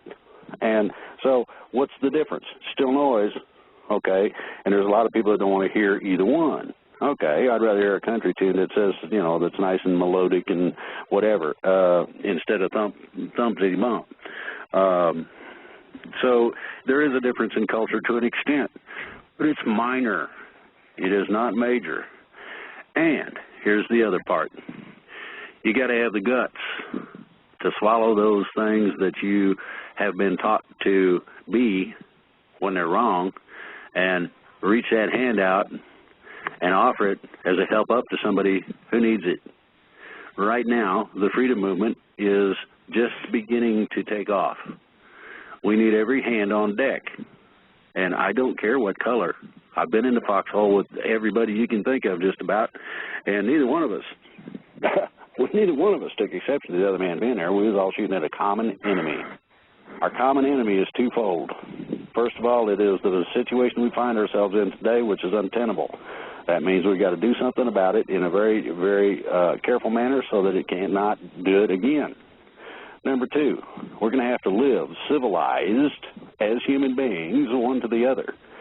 One of the major tribes used to be called the tribe of the human beings. Now, it don't get no plainer than that. You don't take more than what you need, just for you and your family. And you'll find that you don't need to cut the woods down to put houses in. Not necessarily, not really. We've got vacancies like crazy. There's how many foreclosures need to be put back in operation? How many homeless families need a place to live? All these questions can be answered if they're done correctly. The only thing holding us back is the system that we're dealing against in terms of the enemy and our own simple conscience. And that's it. Drake. Go ahead. Yes. Go ahead, Grammy. Thank you so much. I just received a private message from someone that about an hour ago there's been another shooting in Oak Creek, Wisconsin. Yes. Wonderful. Yeah, that was the thing I was mentioning before the break that we wanted to check into, but okay. We will be looking into that immediately following the program, I assure everyone. All right, Drake, and I apologize. We have new members coming in all the time, and some of these questions are a little bit repetitive, and with what you just said, you answered a lot of these questions more or less. But nevertheless, we'll bring them up. Okay, one is a family member in college already has accumulated over $50,000 in debt. Will this debt be forgiven so that they can continue? Oh, that's a good question. I don't know how that's going to work exactly. My opinion is that none of the debt should be due until after the person graduates and has a decent job according to the area that they have chosen. Now, I'm going to stipulate this very carefully. Your ideology of being an artist goes to what is called liberal arts colleges. These colleges are going to have to start offering nuts and bolts types of courses and graduate programs, or they're going to cease to exist. Just that simple. We have a great need for people who know how to be a carpenter, an engineer, a fireman, or whatever it may take. And there are specific education courses that are designed to produce such individuals. As a person's character, life experience, talents, and capabilities are all taken into account with what's called a technical placement examination. You then find where that person best would fit, both in terms of psychology, where you didn't get tired of the job because there's something a little different to do every day, where you could make some decent money, etc. Then you're looking at something that can be more of a productive situation. Now, this does not discount psychology, psychologists, psychiatrists, or people of this nature. However, those programs are going to have to be heavily redacted. There's a whole lot of gobbledygook in there that does not belong. Nobody, and I'm going to say this quite simply, nobody knows how somebody's mind works, period. The reason they don't is because they have to know, in order to know how a person's mind works, everything about that person. And I do mean everything, including their deepest, darkest secrets. So you're talking about several years of daily communication and being together for them just to even get the basis of understanding in order to treat whatever's wrong. I will suggest that your conscience be first and foremost, because it gives you what is the correct thing to do at whatever given point you're at. Doesn't matter what you're doing. It's not right to pull the trigger. Everybody knows this. And a lot of people come back with nightmares from it, and they should be treated. They should have at least some kind of help. That's why I put the PTSD thing on my website. Anybody's got that problem, go look it up. You know somebody's got that problem, make sure they get a copy. Print it out and hand it to them, whatever. People who have extraordinary problems are not usually the ones that make it very far in society, because they generally do something wrong to an extent where they are incarcerated. Now, while that person's incarcerated, they need to be treated. You don't just dump them in a hole because they're totally unsociable. You work with that person and find out what it is that drives those things to happen. 90% of it, they found, are chemical imbalances in the brain, easily treated with an aspirin or some such. Okay, the other part of it is that you have a system, and this is not nice, that's been well developed, and it's a psychological combination of psychological, drugs, and a few other things, where you can actually program somebody, just like the movie The Manchurian Candidate. I'm going to suggest that each and every last one of these shootings is exactly that these are done on purpose by certain people. I'd love to know who these people are so we could go get them, but I don't know yet. We are working on being able to find out exactly who did what to who and all that. As soon as that's available, then these people will be picked up. They will be incarcerated. They will be held accountable. This is a part of being free that these people are deathly afraid of. This is why you have shootings. We want to regulate your firearms. So we take a Manchurian Candidate and put them in a movie theater. We run them down to the mall with a fully automatic AK-47 and about 5 or 6 30-round clips and tell them to go just shoot everybody. And the programming says, yup, and they pull the trigger. It don't get much simpler than that, and that's pretty much what's going on. Most of these things. And there are a few exceptions, not very many. One in 1 million, I believe, is the ratio. In terms of all of the incidents involving multiple shootings, 1 in 1 million is for real, where somebody lost it. The idea of going postal. And generally, if somebody has any knowledge and they talk to the person, it don't happen. Well, what all needs to be done? What's the matter here? What's going on? A lot of the time, it's a great emotional stress, be that divorce, be that death in a family. There's a lot of things that can trigger these sorts of results. The thing is that you have to remember that in most of it, and I mean more than 99% of these things, are programmed killings, like it or not. Okay? Yep, got it. Okay, Drake, first of all, I want to thank all of our listeners and everything for your patience. We have got, if you're available this afternoon, Drake and Minuteman, I'm looking forward to a lot of the questions, and we have some excellent questions. And 3 hours should certainly be enough time, but I'm hoping we can get as much of this on air as we can. Okay, Drake, what happened to the RICO charges against Soros and Trump? Because Trump still seems to be carrying on as usual. That's a good question. Maybe somebody, like I stated earlier, didn't have the guts to take on the action. You're supposed to prefer charges against Eric Holder, who's got the guts, who's got the kahunas to do it. Show me. I want to see it. And yeah, you'll have a lot of people helping. You'll have a lot of people backing you up. There are thousands of people who would love to see that boy go to jail for even just for the killing of the one guard. There's been more than that. This guy is guilty of multiple murders, and that's just on our side of the border. Imagine how many people the cartel has killed with the weapons that Eric Holder's have provided. Oops. Okay. Oops. Yeah. Yeah. Okay, next question. Do you know anything about resistors? I've heard that they are retired and active special forces deep in the military on American citizens' side. What will be done about private security services, and whose side are they on? Well, you got two questions in one. First of all, the people who are working with our military, who are good guys, are just exactly that, and will do anything it takes to make sure that this comes out right. Number two, you got things like, it used to be called Blackwater, now it's XC. I don't know what their new name is going to be when they get all said and done, but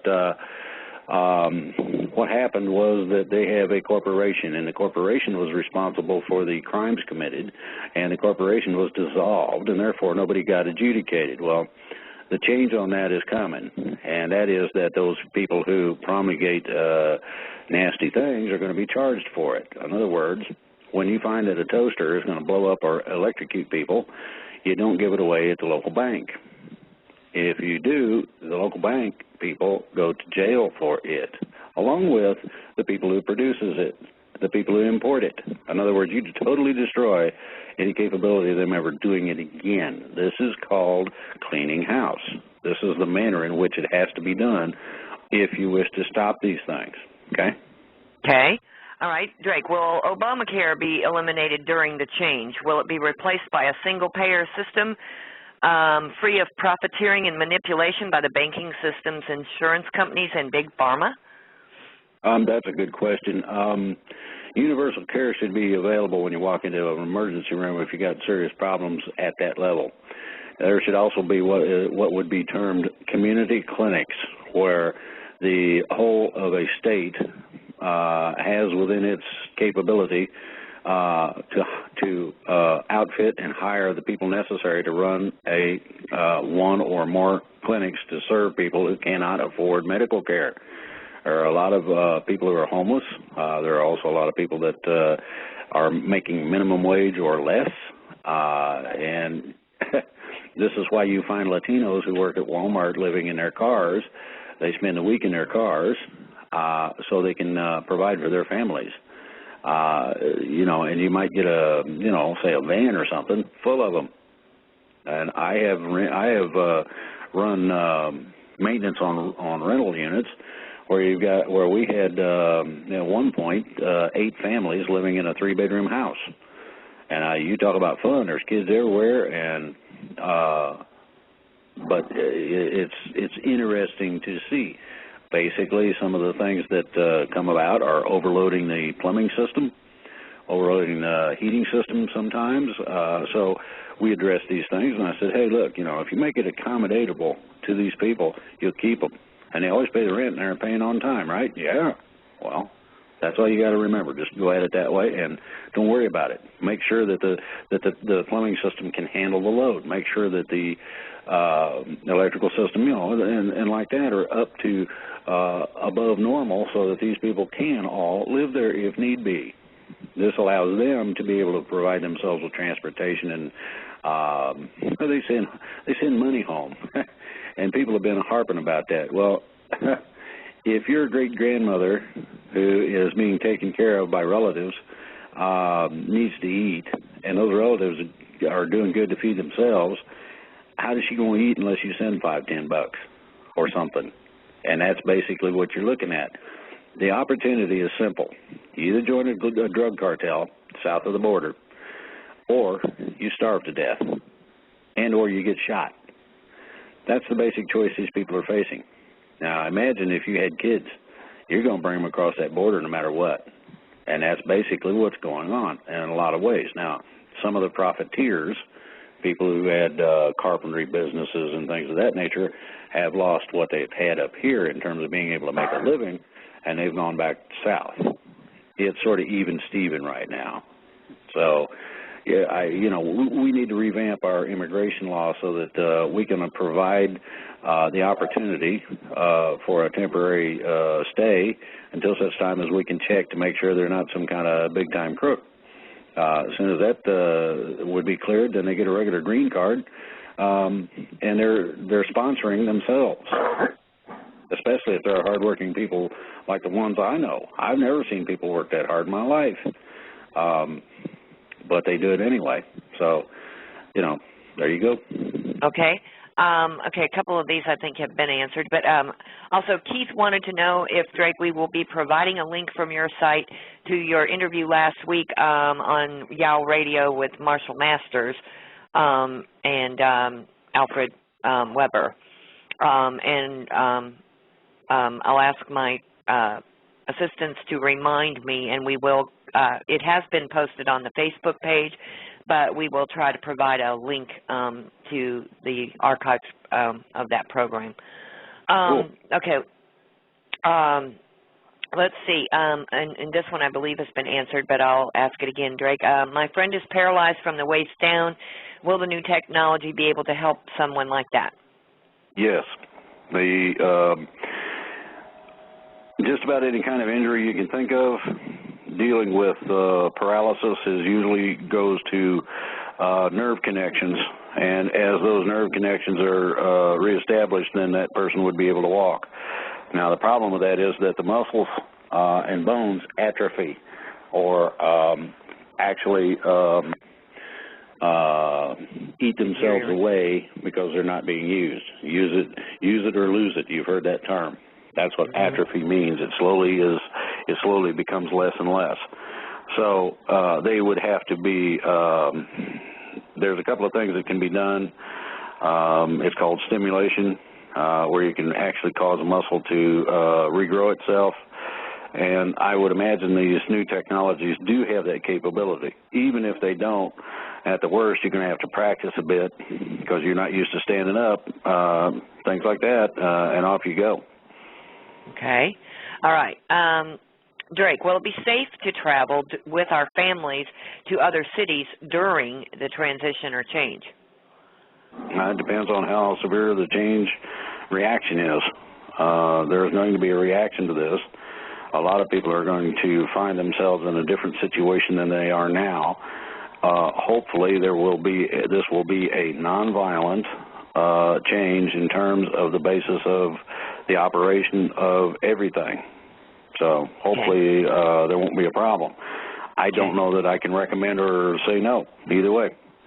Right. It may be more of a problem in some areas than others. Okay. Exactly. Okay. I live in Phoenix, Arizona. I would like to join a militia. How can I tell a well-regulated militia from a loose cannon type that has their own agenda? Rick? Rick? All right. Well, look, if the militia you're getting involved with is doing it professional, they're getting involved with the sheriffs, not preaching about war, basically just making sure that the Second Amendment is emboldened in our life. That would be a good group to get a hold of. If they are preaching violence, by all means, stay away. Okay. Good answer, good answer. Good question and good answer. Okay. Drake from Misty Ann. A question was raised on Wednesday, this past Wednesday, concerning those in the entertainment and music industry being involved with the Illuminati. The Paul is dead and Paul was replaced charges led me to the Beatles were maybe possibly manipulated and used by the Illuminati, and in the case of Paul McCartney, possibly the others maybe even murdered or sacrificed. Is this true? Any of that's a possibility. The entertainment industry has been used as a propaganda tool in a lot of ways, to include songs, to include musical representation, to include each and every last movie you see. So you have a combination of both definitive knowledge, and this would be your idea of some of the prevalent movies on today, and you have a combination of foretelling video where they'll put a sci-fi flick together and it comes to pass in a few years. So both yes and no. Now, not everybody is strictly involved. Then to go along with it, not everybody is strictly under the control of the cabal. Some people retain their independence in various ways, in to various levels. Generally, these levels are such that you have to understand everything that goes on in the entertainment industry and who is who does what. Then and only then can you actually even follow it. It is very well hidden, just as it is in terms of our financial neon god that we have made that seems to know what color underwear we have on and all that. So there you go. Okay. Okay, I have a brother with PTSD, physical disabilities, who is unemployed and on the edge of homelessness. I help him with food and rent when I can. I got him some dinars. Will the RV during the change? Something's missing there. Or will other relief be available? The last I heard, the dinars are being addressed, and this is current as we speak. I do not know exactly when the RV will take place. If the man is suffering from PTSD, definitely get on the site and make sure that he understands what is offered in terms of the treatment system. The reason I state that is because this does not put anyone in the position of somebody getting into your head. Basically gives you tools and weapons to fight back against the problem. And it does so in such a manner that almost anybody with any educational background can grasp it and run with it. The other part is that the treatment system is general, and it was generalized on purpose. Each individual is different, and therefore each application would be maybe slightly different than another. Therefore, if the treatment system states something, yes, follow the idea of it, but do it in your own way so that it works better even than it is stated. So this was the ideology of this. Now, I understand there's a new program to prevent homelessness with vets. The Veterans Administration is supposed to be attending to this, and I would suggest you get a hold of them and find out what's going on. Okay. I'm looking forward to the questions here, and you're answering them before they come up. But okay, and this goes back to the question before. As you know, the Tavistock Institute in London is a psychological warfare unit against the public formed back in 1922 with Sigmund Freud and Edward Bernays. Through various subsidiaries, they have manipulated the media, TV, movies, education, universities, corporate and government executive, and pop culture. Tavistock has created most of the loaded terms used to derail political discussions like conspiracy theorists. Tavistock and Theodore Adamo are said to have created the Beatles to advance Tavistock's agenda and to get the U.S. population on drugs to dumb them down. Will this evil network of Tavistock be taken down? Anything that is adverse to our well-being and existence is to be dismantled or destroyed. And that's all of it, everything that comes under that particular explanation, okay? Okay, and this goes along another part of your last comment and answer. Many are facing foreclosure over mortgages, property taxes, and IRS liens. Will the change stop all of that right away, and will we be able to regain our property that has been lost? From what I understand of it, yes. Okay. Many of us over the years have used secured party creditor status to access our Treasury account to pay public debt. You've said that this is an improper use of collateral accounts. What will happen? Will they unwind years of the transaction or just stop further use of the process? Will some equivalent be provided? You got a problem with the idea of any sort of artificial account, arbitrarily and artificially created. Those things all go to collateral. Without collateral, you do not have the basis for funding anything. Therefore, the basis of the ideology of the monetary system is that when you access any of these things, you are accessing the collateral account or a portion of it. To go along with this, you have to understand that a lot of this will be unraveled and changed so that you no longer have to have that sort of assistance. You will be able to be a standalone human being for the first time in your life. Now, this does not mean that assistance programs, specifically Social Security, veterans benefits, things of this nature, will not continue until such time as they are no longer needed. So you have to understand, changes are coming to the extent that we will no longer require this sort of personal assistance. And that's going to be some even further changes. As I said, once that change ball starts rolling, and once we get this momentum built and we start actually seeing results, at that point then you're going to find that a lot of things that are out there were unnecessarily used in order to simply steal from people. Okay. All right. Okay. Obama and many state attorney generals made a criminal and treasonous settlement with the foreign-owned banking system, granting immunity for all of the fraud that they perpetrated through the perjury and forged documents. Starting mid-October, no such fraud case should be able to be filed.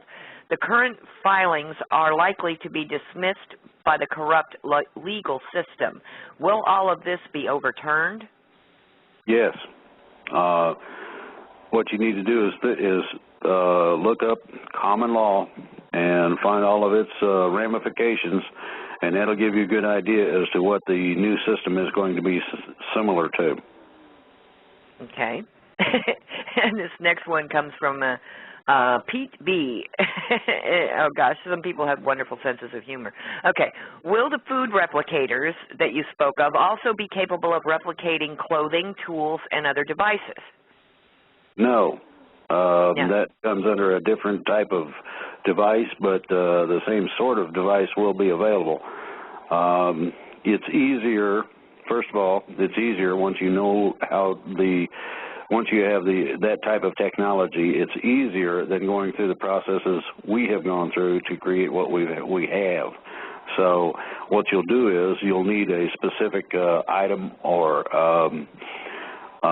tool or whatever, and the certain machines will be programmed for certain areas of devices and tools. So that you don't have a problem with one program trying to do all of it. Okay, it goes on. Will the replicators be able to replicate themselves, possibly speeding up the distribution of this technology? No. Okay. Then the next part is, it has been mentioned before about the health and cleansing properties of replicated food. Will that replicated food be completely absorbed into the body and eliminate human waste product? I've never seen a toilet on Star Trek. Boy, I knew we'd get there eventually. The general situation we've got right now is that as we change, both physically and spiritually, you're going to have changes. Now, whether we're going to still have sex and taking a dump and all that sort of stuff has not been made clear to me. So, take a guess and hope for the best. Okay. All right. After watching the video link from Drake's Facebook page, I'm very concerned about reports of military bases on the East Coast being evacuated within the next 2 weeks. Also, I have seen the new U.S. Navy map that shows Florida basically underwater. I have a son and his family that live in South Florida on the East Coast. Is it true that the military bases in Norfolk and Fort Bragg have been evacuated, and what does Drake think is going to happen, and will it affect the coasts, and specifically South Florida? Well, first of all, I'm having that validated. When the validation comes back, yay, nay, go, or stay, I will put that on the website. At this point, everybody can, basically take a guess. Is it propaganda just to start people moving around? Were the forest fires set to get people out of an area? Were those storms propagated by HARP, HARP antenna array up by the Wisconsin border that came through this area designed to keep me from being on the air, drive us all out, or what? I mean, there are a lot of questions that at this point can't be addressed. So, and for the simple fact that we don't know yet. When we find out, it will be put on the website, I guarantee you. We may have a special show. There's a lot of possibilities in it. Okay. Okay, we're back to a previously answered question, but it's more in depth about it.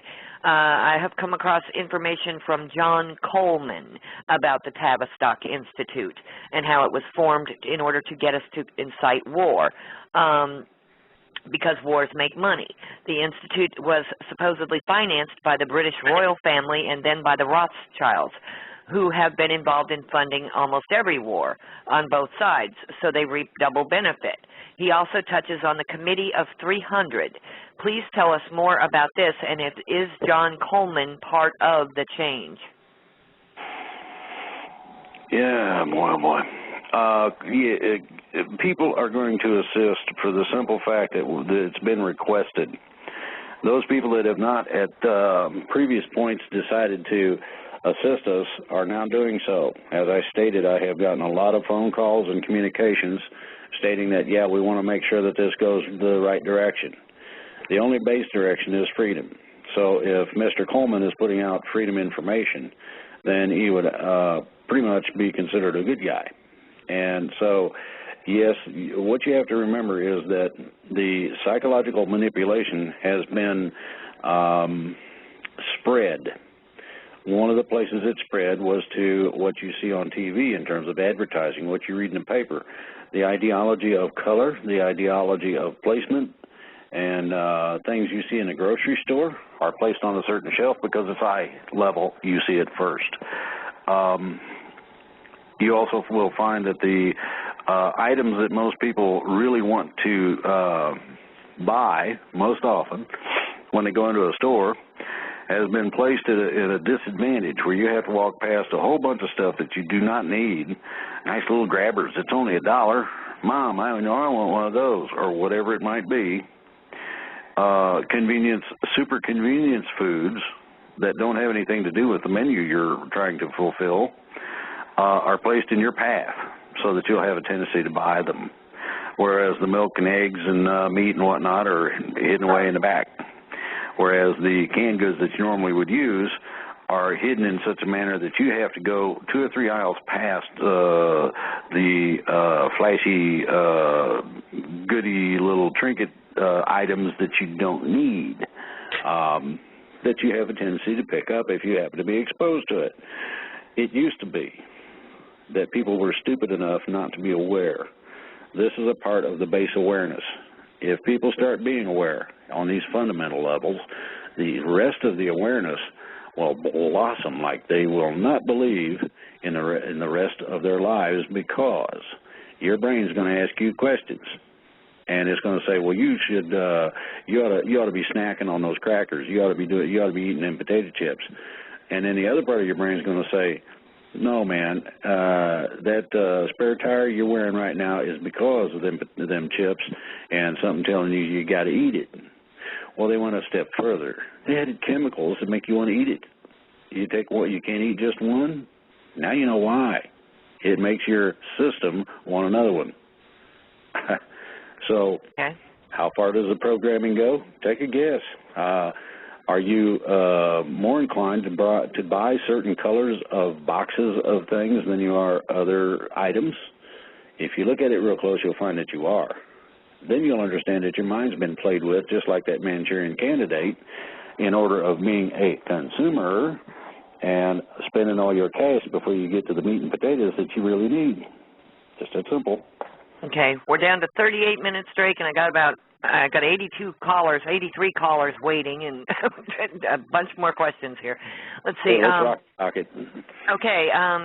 Can you assure us, Drake, that the military officers and enlisted alike will stand behind their individual oaths to uphold and defend the Constitution and to depose Obama because he does not meet the constitutional requirements to be president? Yes, you're looking at between 75 and 90% of the United States military doing just exactly that. Next. Okay. Is there a reason that we have seen much less arrests from the online news community than we did about 3 weeks ago? Is this a quiet before the storm? No. Some of these arrests have been purposely withheld so that the operation can proceed and glom onto a few more of them before they out the procedure. Okay. The next one was regarding the evacuation of military bases, which we are checking into. What good does it do to arrest any of the perpetrators if judges are corrupt? Well, that's simple. You put the judge in jail, too. Correct. If you don't act right, you can do that. You can be made a party to the suit and a party to his ruling, and then when he becomes a defendant, he's also, if ruling incorrectly, can be held personally, criminally responsible for his actions, just like anybody else. They're not some kind of immune god that sits on a tall desk in the middle of the room. They're human beings, and I understand they can make mistakes, but when you get consistent rulings that Eric Holder ain't guilty or executive privilege or this and that, or the law gets twisted, then those people are guilty of malfeasance at the very least, breach of oath of office, and depending on what the kind of case it is, they can be held accountable for treason. They can be held accountable for felonious misuse of powers. I mean, it gets pretty nasty real quick. Okay, Denise, please ask Drake, what is his opinion about the upcoming election? Will both candidates be allowed to win? Will the positive liberation forces strike before?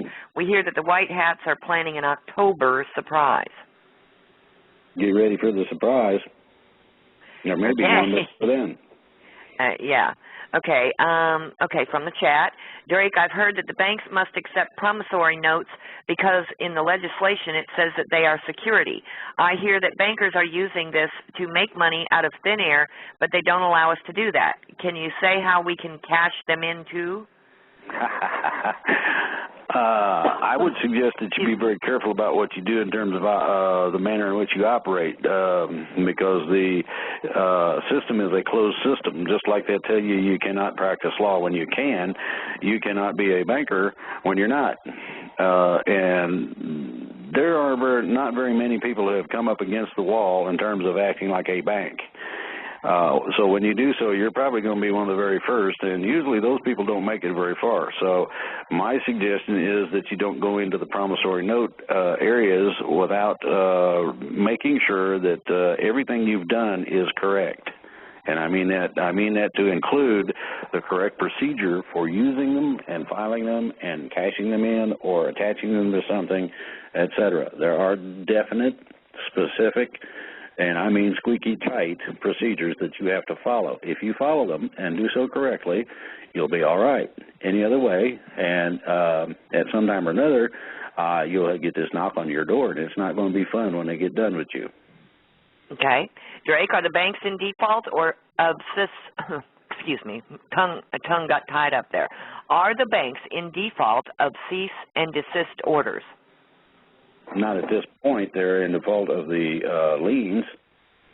Okay. Question, Drake, some time ago you mentioned the coming healing centers. Will they be able to replace and redo previous surgeries? Yes. Okay. How will this affect surgery that is scheduled soon? Without giving a specific date, do you have some type of time frame? Not at this point, no. Okay. This is from our chat. Unity and freedom mean different things to different people. The first step to obtaining them is clearly to define them so everyone shares the same understanding. What is your definition of unity and freedom? Unity is very simply a singular direction.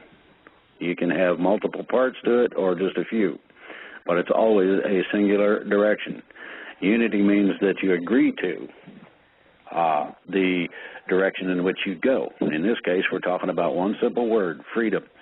So it don't matter what color, creed, nationality, it don't matter who you are. Let's go down this road together, and we will attain the ultimate goal of freedom. There goes my phone again.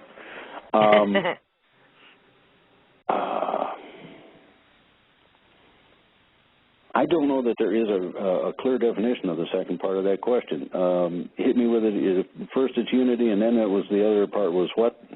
Freedom. Okay. Your definition of freedom. Oh, boy.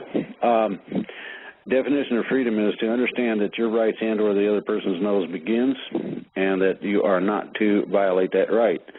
Secondly, you are not to arbitrarily or intentionally destroy another person's property. If you are proven incapable of driving, in other words, an accident-prone person, whether it's your fault or not, I think you should ride the bus. This is safer for you and everybody else, and the insurance companies will love you for it. In terms of understanding where a person best fits in this grand scheme of things is to understand yourself well enough to know that you may be capable, no matter what your situation is. You could be the bad boy on the block or in school or whatever, and not have to exercise being a bad boy.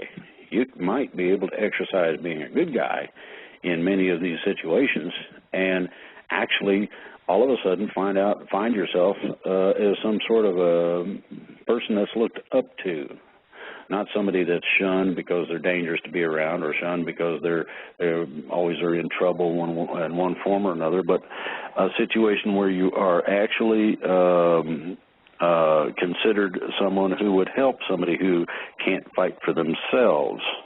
This has been reiterated in a lot of places. The best I have seen is a thing called the United States Military Code, where it talks about conduct unbecoming. And there is a conduct unbecoming a human being where one human being will use another one for profit. You can make money off somebody so long as they are willing. When that person is unwilling, then you have overstepped the boundary or limitation of freedom. Okay. All right. Next question is, assuming they arrest Holder, what good does it do to arrest him if Obama will just turn around and pardon him? Well, the problem with that is that if Holder is arrested, the rest of the records come out, and Obama is involved, and so he won't have the office necessary to pardon him. Okay. Oops. How do we stop a foreclosure? My final date is coming up. I don't know that you can. Depends on what the situation is, and it also depends on whether or not how you sign your documents. It depends on the documents themselves. It depends on whether or not you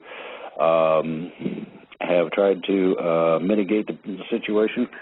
It depends on whether or not you had a what's called a draconian or vampiric loan. It depends on the lending institution. It depends on whether or not they have to have the original certificate of title. They may not have some kind of something that says they have rights to. They have to have the original certificate of title, period. If they do not come up with this, then the whole thing is null and void. They do not have the right, without ownership in their hand, stating that they do have the right to take property from someone, period. Okay. All right. Let's see. Oh, gosh, we've had so many good questions. Yeah, hopefully we'll maybe be able to go into a little bit of overtime, or we can address these questions. All right, let's see. Oh, my goodness gracious. All right, if things are financially going to reset, should we stop paying credit card bills at this time and buy gold and silver and other tangible assets? I would accumulate some junk silver. If you can afford gold, fine. I would not put yourself in a position where you don't pay any of your bills. That'll get you in trouble real quick. The manner in which we have paid our credit down and paid off a lot of our indebtedness is to pay off the first card that has the least amount. Then we keep half of what we were spending to make that payment and apply half of that, the other half of that, to the next smallest card or bill. Okay. And in that manner, you pay it off a little sooner, put everything you can against it to get rid of it. You can take the offers of zero interest for a year and save yourself a lot of money that way. And at the same time, you keep applying half. And I mean, if you got a credit card payment that's $300 to $500, say, and you add half of that to your pocket, that's going to help you. Don't be stupid and go and run it up again. Take the half, pay them off, get rid of them. That's your best bet. Okay. Does Neil Keenan's work have anything to do with why the Fed has not instigated or initiated QE3? Partially. Bank of International Settlements is closed. The International Monetary Fund is having troubles, and Neil's getting ready to refile. So I'd say that there's going to be some fun and games before this is all over, and it should start happening very soon. Okay. Drake, everyone was surprised by Justice Roberts' vote on the health care bill. Do you believe that he was coerced into voting the way he did? No, I believe he did a very good thing with that. He did several things. One is that he told the federal government that they may not play games in terms of saying something is a fee when it's a tax. That's a partial definition of what it is. Number two, he took on a combination of both Commerce Clause and the Supremacy Clause, as it is referred to, and trashed both of them. He also stipulated that the federal government did not have the right to use financial terrorism in order to get its way by saying, well, if you don't comply with Obamacare, then we're going to pull all your medical funding that the federal government gives you. That's Medicaid, Medicare. And we might try to get some Social Security, too. Okay, well, that threat put the thing into the situation where, until violated, now you got to remember this, until violated, what is left of it does stand. But the first person to object to paying an extra tax just because, the first person to object to that is unconstitutional. But the action has to be taken first according to what the law states about that. So this is what's being waited on. So eventually the rest of it is going down the toilet. Okay. All right. Drake, do you have any valid concerns that by any remote chance that you may in any way be getting fed any kind of disinformation and thus unknowingly setting the people of the United States into martial law and the New World Order plan? No. And they try that all the time, and I know who does it. I know where it comes from, and I also know some of the people involved, and I take it as a friggin' joke. I also take it personally in that they're validating what we're doing. If we were not getting too close to the truth for their comfort, they wouldn't bother with us, seeing as how they take the time and trouble to go out of their way to see what they can do to cause us problems. That tells me that we have not only gone in the right direction, but we're continuing to go down that road, and that makes me just joyful as all get out. I agree, Drake. Okay, does the military constitutionally have the right to defend us also against the crooked politicians and not just from enemy boots on U.S. soil? Yes, they do. There was a project where we basically reinitiated our freedom. That was a notification process. That gave the military the right to, or civilian authority, to defend us against a suppressive or unconscionable government. So at any point that they decide to take their action, they've already been granted permission to do so. Now, if they need additional legal papers, I got some sitting on my desk where they can arrest anybody they friggin' feel like it. And that's open if they wish, if they need that, all they got to do is let me know, and I'll supply it. Okay. In the past, this is from Sasha, in the past, when peaceful demonstrations have been organized, most of the time these were crashed by cabal infiltrators, rousing up the public, causing trouble, and ending up it being a non-peaceful and leading to arrests. Any suggestions? Yeah, I would suggest that the people who are organizing these demonstrations, and I'll pick on Occupy movement, to make sure that they don't get any funding from anybody but your own pocket. That precludes them from messing with you. Number two, you need to make sure that these are regular, everyday people and not communist activists, etc. You need to make sure that your funding is not coming from people like George Soros, who expects to have full and absolute control because he paid for it, or the privilege, or whatever. There are a lot of things that go into this. The nonviolence has to be maintained.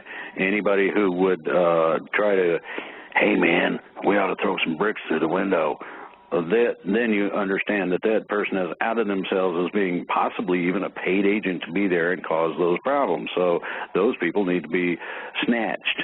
And the way you do that is the demonstrators, and this is something I ain't seen but just a couple of times, the demonstrators themselves should snatch hold of that person and deliver him to the police and say that he's wanting to try to get us to throw rocks through the window. Amen. Take him into custody at least and hold on to him for a while, and he can't mess up the demonstration that's going on. Okay. All right. Yeah. All right. Next question, or it's more of a comment, kind of, sort of. Well, if some of the Masons are good ones, does that mean that some of the cabal are good ones also? Absolutely. You got good people, bad people, as Rick said. And what has to be understood is that a lot of these people that are in a position where they seem to be bad guys have been coerced in some manner to be there. Now, something that has been suggested by several contacts of my own, and I will suggest this to the audience. It's very simple. The people that are not involved, the wives and children of these people, I will suggest to prevent them from having problems that we offer to open our homes to take these people in so that they'll be safe. They do not deserve what somebody else did as being their crime and suffer for it, in my opinion. And you want humanitarian action? There's a nice one. Think about that very closely, because if people start going after these guys, the first time they're successful, you're going to have a whole bunch of other things like that happen. And the wives and children who do not participate in the actions of whomever it may be, and it could be the husband, it could be a female that's in a political position, but the spouse and children do not deserve to be endangered by the actions of the other individual. So therefore, if they wish safety, I would offer a portion of my home. Okay. And I think everybody out there should do the same. Should do the same, yeah. I would step to that, Blake. Okay.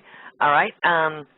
All right. The other day, Drake, the stock exchange trading went off the charts with 2,000% increases instantaneously. This is exactly what happened 2 days before 9/11. Do you have any idea what they may be up to? I'm checking on that too. What you got to remember is that nothing is sacred and pure any longer. They got their skinners into all of it. They got their money in it somewhere. And you got to remember that because of that, a lot of things that would seem to be okay are dirty. LIBOR is a good example. They have screwed the whole world on interest rates. Now, it don't take a rocket scientist to figure out that if they can do that with the interest rates everywhere, then they can also do it with churches. They can do it with Occupy movements. It's not limited according to what they believe. Now, my limitation on that is, just like Rick said, you got some nut that's talking about blowing up stuff and shooting people. They either need to be put out of the militia, or if that's the tone of the militia, stay away from it. Okay? The same thing's true of protesters. The same thing's true of unions. The same thing's true of all of our lives have got to be reorganized to a point where you don't have to have the violence. You do not have a monetary influence that is controlling. And the individuals, each and every last one of them, have some sort of contribution that they can make either directly to that group or through that group to someone else. That's basically where it's at. Okay. Okay, Drake, about 2 or 3 months ago, okay, this is a galactic question. About 2 or 3 months ago on either the John Kettler, Tolek, or Galactic Federation report, it was said that the reptilian force, who happens to control the cabal, was being removed from Earth. They also said that the personnel at the HARP facilities had been removed and supposedly replaced with good people. Is that true? From what I understand, they've not gotten all the HARP facilities yet. From what I understand, there was the reptilians took exception to being removed, and there was a butt-kicking contest, and they lost pretty badly. Then they decided, well, we'll get in our spaceships and do some stuff, and they got up there, and as I understand it, there are some rather proficient, I'll say, fighter pilots that are on the good ET side, and they got their butt kicked again. And apparently they're sort of operating smoking spaceships headed for a prison planet, which is the only place they're allowed to go. Supposedly they're gone. You tell me. I ain't talked to an ET. Like I said, I got a lot of questions. I want that handshake. You know, they ain't landed in the yard yet, so I'm still up in the air about it. Okay. Question from, let's see, I think this is from the chat. Drake, are things basically going as planned? Pretty much. Some of the dating of it, I don't particularly appreciate having been told a certain time frame when it doesn't come about. Now, I'm hoping for this action within the next couple of weeks or so, give or take, to culminate. If those actions are taken as I've been told what they are, then the whole thing comes unglued. And that will preclude worrying about elections, although we will have elections of a type, supposedly, to replace all the dinks that have been controlling us for so many years and enslaving us. Okay. All right, Drake, what about people who are overlooked for certain jobs and promotions because they don't have the expensive degree, etc.? If a lot of expertise has been gathered through experience, will job hiring be more fair? That has to go to what's officially sanctioned as life experience by colleges. My suggestion is that the first person who has gross experience that would allow for them to be promoted into a position that would require, say, a doctorate when they've got a master's, then I would suggest that they see what they can do through legal means to present a case to their employer first, not take them to court, but express it on a legal basis that if the colleges are willing to accept X experience, it could be years or whatever, and are willing to look at a promotion to not have to spend the equivalent amount of time for someone who had no experience, then the employer should also be willing to consider the same thing. That would be the best maneuver I know of at that point. Okay. Okay, what happens to stock, futures, and currency markets? Will we still be able to trade them, or will they be done away with? You're looking at artificial papers being done away with, or at least reduced to their real value. Take the multiple earnings numbers and take your stock price and divide by the multiple. That'll give you the actual price of the stock. And you're going to find that a lot of these things shouldn't even be on Wall Street. Okay? Okay. Have the good governors, law enforcement, and local news media outlets been informed of the freedom movement and the arrests that are planned to go down? Are they ready to take action when the green light is given? Well, that's a good question. Depends on whether enough people have talked to their local sheriff, for one. Number two, the local media should be slowly primed over a period of time, and that meeting could be something between the local sheriff, the individual representing the freedom, and the local press. This will give them some indication that, yes, this is going on, and yes, it's going to be done as correctly as possible. All the good things. Okay. All right. Americans are generally unaware that the American founders modeled the Second Amendment on the Swiss canton and permanent militia, which precluded Germany, among others, from invading Switzerland. And it has never been successfully invaded, much less attempted by any army. Moreover, the Swiss canton is the model for states versus federal authority and state-sponsored military gun ownership and competitions. Oh, okay, that was just a statement. Rick, can you elaborate on that? Is there like a place where people could educate themselves about that? No, actually, whoever put the comment in there is exactly right. Our founders did pattern our abilities to be in a well-regulated militia right after the Swiss. And, well, that was exactly why in World War II the general of the Japanese Army refused to try to invade the mainland. Okay. All right. And this is a question from Jack M. You say, well, it's not really a question. You say that we should tape unlawful people. Quite a few of the states have now outlawed the practice of recording phone calls and conversations. That is illegal. Any comments? Yeah. So long as you don't tell somebody you're recording them, they don't know, first of all. Secondly, everything's bugged and is recorded, whether anybody likes it or not. My phone runs through the same system that they had a movie called Enemy of the State, and the guy in there was connected and had basically built some of the stuff that is presently used. They used to have quite a few acres of mainframe computers where everything goes through it. And then now they have what they call red flags that show, ooh, he's talking about bombs, and he's talking about guns, and this guy's talking about this, and this guy's talking about that. And these little red flags pop up, and they pay attention to that. If need be, they record what you say. I guarantee you that everybody on this show, anybody who bothers to connect to any freedom site, anybody who talks about it, is being recorded. Just that simple. The neon god of retail, of consumerism, has also collected loads of information that is used to the advantage of the bad guys. They know what you do, what you like, what you don't like, all that sort of thing. You'll notice this on the Internet. They actually tell you that they are tailoring the advertisements to your likes and dislikes. And so I refuse to answer those questions.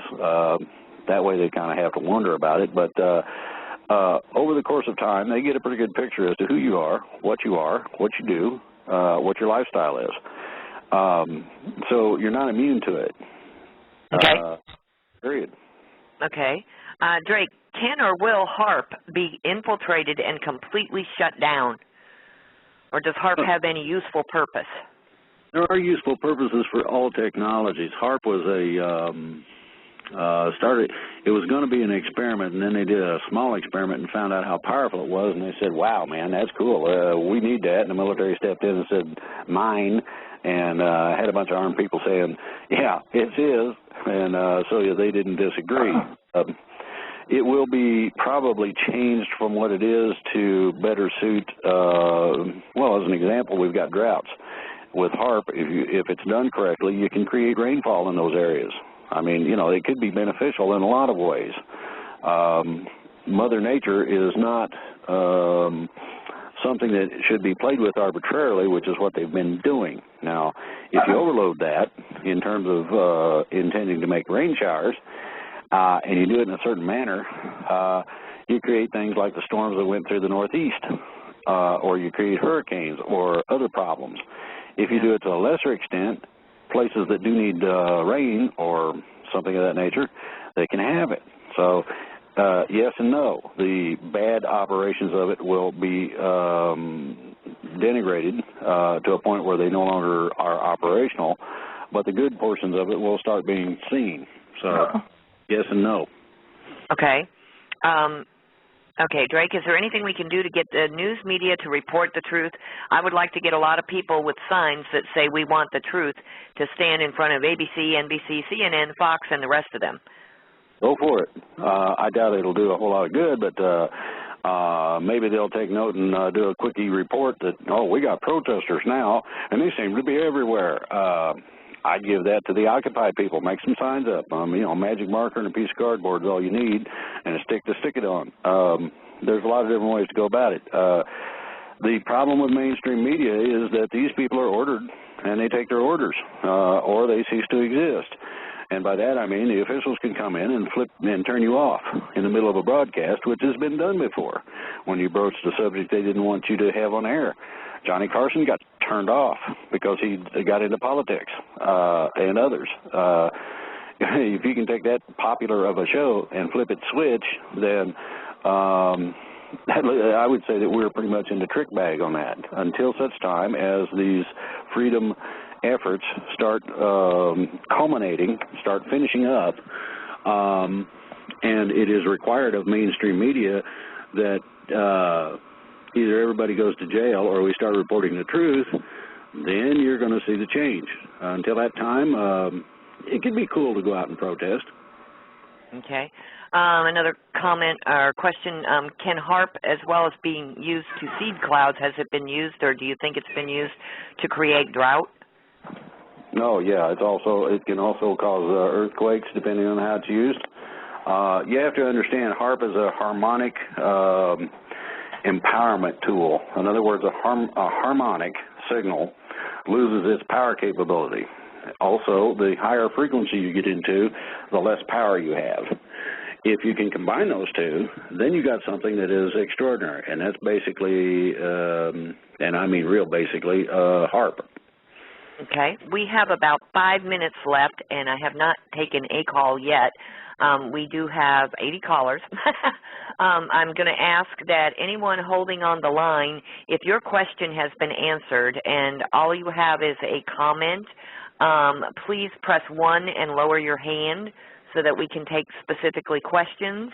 And I will ask everyone to please limit it to one question, and we'll try to get out as many calls as we can, get them quickly answered.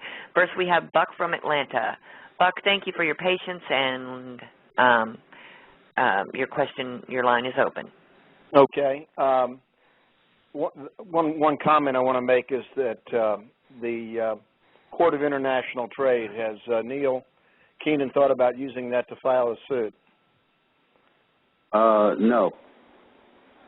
Okay. I understand that that's the closest thing to a common law court left us. Well, the problem is that admiralty law is in place in this country, and until such time as we get it out of here, you have to use that, and that requires that you operate under it, which means that you have to file the liens directly within the country against the entities that you're liening. Okay. The other question I had was the gold audit. I heard that the Fed was audited for their gold this week. Is that true? Good question. I haven't heard anything in the mainstream media yet, and I have not gotten any reports that it was done. I would love to see the report, as I imagine a lot of people would. If somebody out there in Cyberland would be so kind as to send me the links or report, I will post it. Well, that wasn't subtle, but I heard this week on Dinar Recap, so you might want to get somebody to check it out. Yeah. Thank you, Buck. Thank you very much. Okay.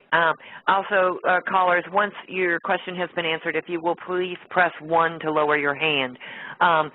Drake, I am going to ask you and Minuteman and Grammy J to make any closing remarks that you want to, and again ask if you would be so kind to take a few questions from our callers when we go off air. I'll go into overtime. It's not a problem. Okay. Any closing remarks? Get her done. Get her done. Okay, how about you, Minuteman? Ditto. Ditto. And Grammy J, any closing remarks? I say may the Great Spirit bless you and your loved ones and our planet. All right. Okay, I'm going to play a song, at which time for those who are listening live, we will end and we will go off air. However, we will continue the questions and it will be available in the archive afterwards. So thank everyone for being with us, and we will see you on Wednesday, if not before. We are always prepared to go on air should anything earth-shattering come up, but if not, we will see you at our regularly scheduled time. And thank you for being with us, and thank you for staying with me and taking the questions after. Thank you very much. All righty, we are back in overtime. We have gone off the air, but we have Drake and Grammy J and Minuteman have stayed overtime, and we are going to try to get these few callers' questions answered as well. Thanks again, guys, for doing this. Okay, we have Mark from Kentucky. Mark, you are live. Hello, Drake and everybody. Much love. Listen, on the theme of everybody getting together, Cobra has a weekly meditation at 3 o'clock. If you guys could start an hour earlier, people wouldn't be torn between listening to your program and, of course, probably maybe even a more important thing is for the weekly meditations. What do you think? That's a good question, but I think we're going to stay at the same time for now. Okay. I think that we can probably make a situation where everybody, all of us, could come in after the fact and bring the light back up again if need be. I was planning on that. Yeah, that's if that's the best we can do. That's something. Okay, thanks so much. Thank you, Mark. Okay, we have Rob from Melbourne, Florida. Rob, you are live. Hi, how you doing? Hey, Drake, I just wanted to pass this by you. What's your thoughts on the fact that school's getting ready to come up? We're dealing with a bunch of crazy bad guys, and we got a couple shooters out there already. Is the White Hats looking at things like these? Yeah. What you have to understand is that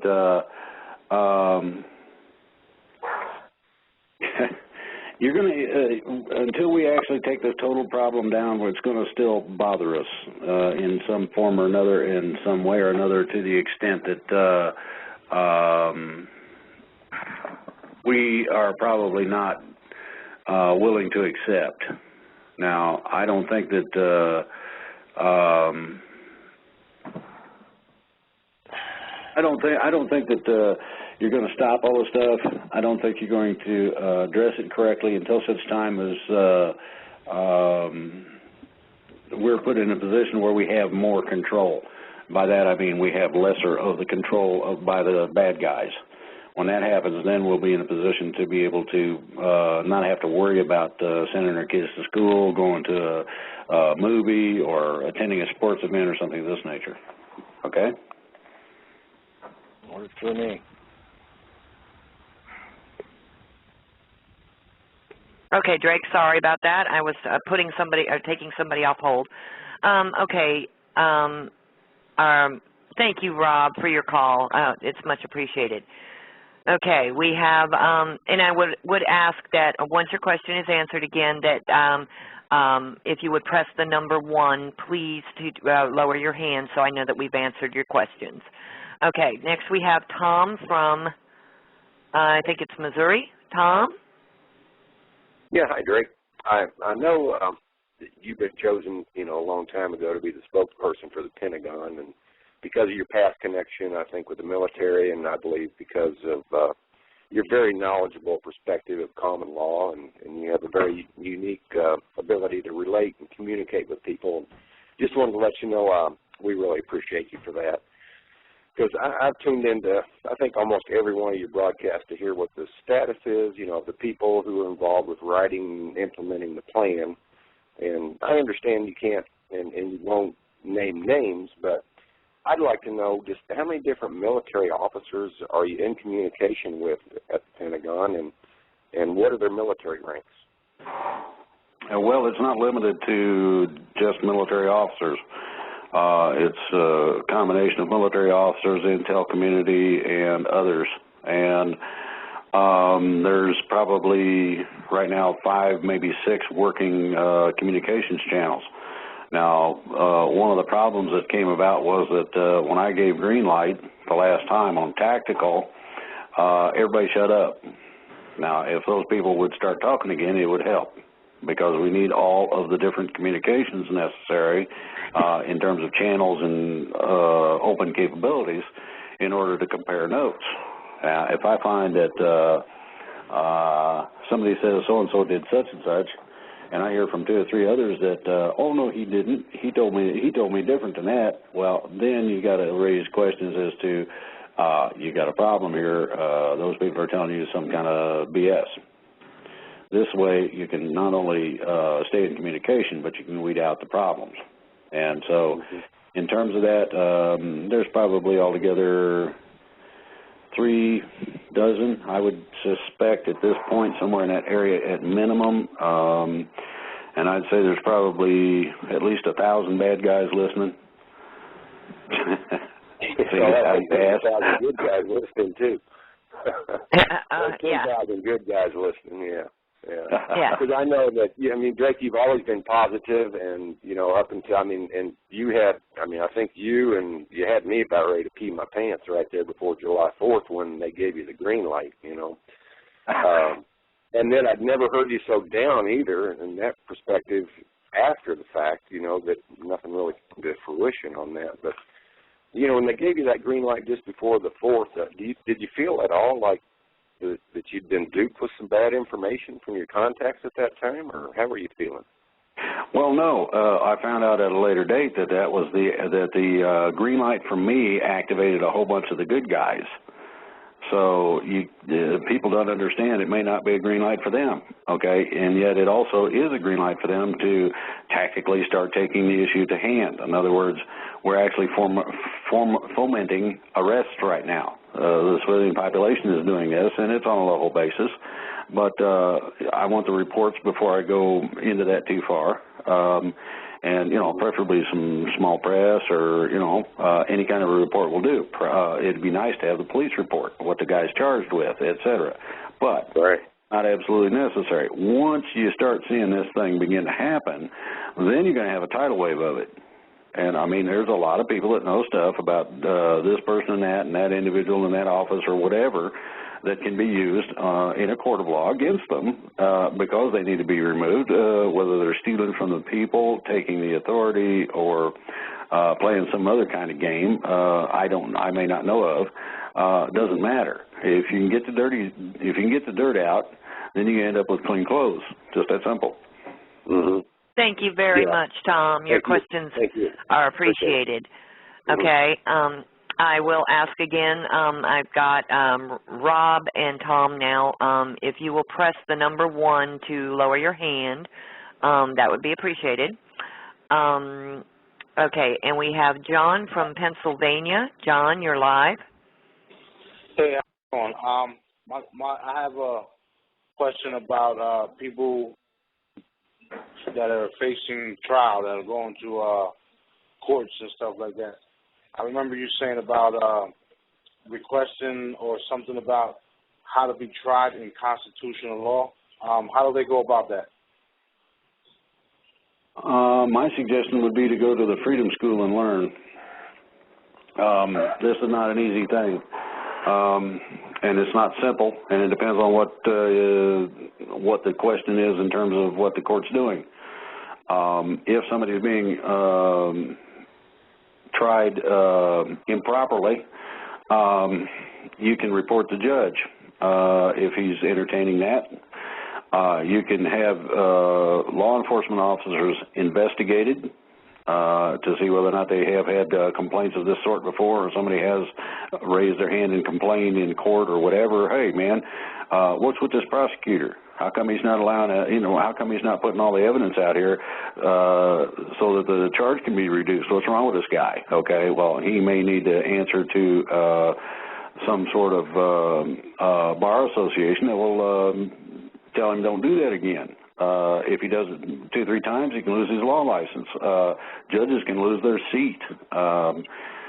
The other part of it is that the manner, it also depends upon the charge. Now, if there is a charge that stipulates that there is some kind of restitution that can be made that will alleviate the problem, then that would be the manner, of course, of a settlement where the person is not necessarily adjudicated, but within the court itself or the environment of the court, you can make a simple agreement that is settled out of court, and you hear about these all the time, where these things are taken care of. And so there's a lot of different avenues.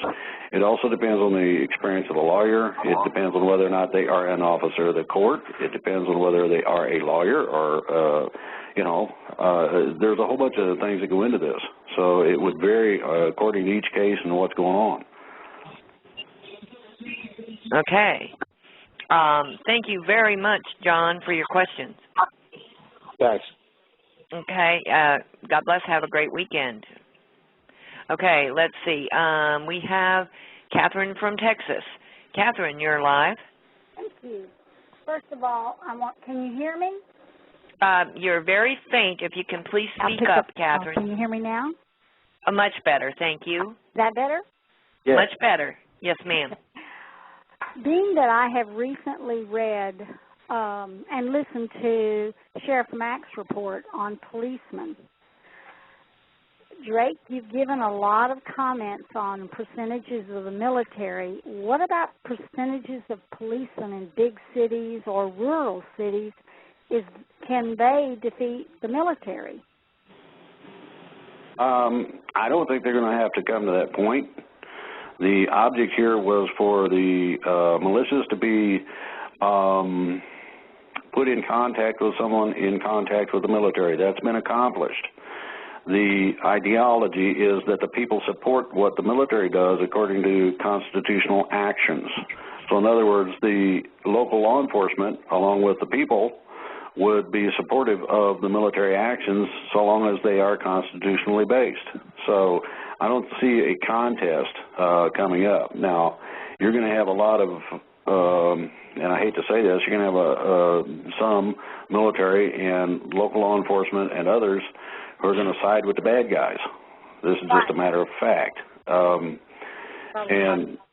I hate to see that happen, but you're going to have that. This is where the house cleaning from, say, governor level down comes to the individual people. The individual people are going to have to go through and clean house, and if that is the case. Okay. Thank you, Catherine. Thank you very much. Okay. Minuteman dropped for some reason. He may have had another incoming call and he had to drop. We have 3 or 4 more questions I'm going to take. Okay, we have Captain John. Captain John, you are live. Yes, good afternoon. Good afternoon. I was actually going to send you an email on this in more detail, but because of what happened today, I just have to call. I had to listen to your entire show by my telephone. I've had 3 hard drives destroyed by the bad guys, and the 3rd one was today.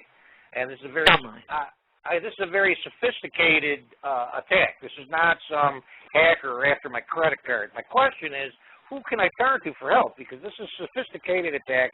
I can buy 3 more hard drives and pop them in before sundown. They're going to be rehacked by whoever's doing this, and I need help. I can't afford it. Okay. Does this happen while you're online? This happens when I go to your site. This happens when I turn on your radio show. This happens when I try to log on to Alex Jones. It's very site-specific. That's interesting. And I have noticed in the chat room that there are other people out there that were experiencing the exact same problem. So clearly, I'm not the only person that's being selectively hacked by whoever's doing this. Well, until we regain full control, do me a favor and send me those complaints in an email and be specific to what happens. If I can get into my email. Well, what I'm saying is send the email. Now, you can go down to the public library if you're in a position to do that and use one of their computers, okay? No, I'm well aware. I'm fairly advanced. I'm not a hacker. I'm not an expert, but I've been down this path before, so I know how to get online if I have to. Okay, well, get online. Send Global Voice an email. Direct it to me with the specific problems and any kind of times, dates, and that sort of thing, and where you're going when you have these problems. I will forward that to the good guys and see if we can't take care of some of this. This is one of the things that we're supposed to be able to address. Right. So I can only say that we'll see what happens, okay? Yeah, I just, for today's show, for the last 2 or 3 weeks signing up to your show, my internet all of a sudden slows down to a crawl. Sometimes I have to reload to get onto your show, and today this was my last good computer. It actually logged on and ran your show for about 3 seconds. And now I've been trying to run system restore, and I can't even do that. That's part of what happens. They lock in your system restore, and you can't put the loading disk in and reformat the hard drive. I mean, the hard drive's gone. Okay. Yeah, they're vicious. They're vicious. Thank you, Captain. Well, I've been down this road before. I kind of figured out the matrix back in 2001 and joined an organization called jailforjudges.org. And when I was living in the Virgin Islands, I helped successfully prosecute the sitting governor, and that led to a slew of arrests of public officials there. And then I got into a fight in Kenosha County, and the district attorney went down. I've been shot at. Judges have tried to frame me, the whole deal. So, I just sit back and take it. Yeah. Okay, honey. Well, thank you so much for calling us. Oh, yeah, we're all in this together, and I got to tell you, I haven't felt this good in a long time. God bless you guys for being where you are and doing what you're doing. I sleep well at night now. Thank you. All right, guys, have a good one. Bye. Thanks. Okay. Let's see. We have 3 more calls, and before I take these 3 calls, Drake, I wanted to let you know that they just sent me in Skype some information on this shooting that took place. It says, and I can't pronounce it, a shooting at a SIKH temple in Wisconsin. At least 7 reported dead. And this was in Oak Creek, Wisconsin. At least 7 people have been killed in shootings at I can't pronounce it, temple outside of Milwaukee. The shootings took place at this temple. Greenfield Police Chief Brad Wendlandt said that multiple 911 calls were received this morning about a gunman or gunmen. The first police officer responding to the calls engaged in with an active shooter at the temple. The officer was then shot multiple times, but he returned fire, and the suspect was put down. Wendlandt also said that emergency medical personnel have identified 7 dead, 4 inside the temple and 3 outside, including the suspect. One of the suspects, anyway.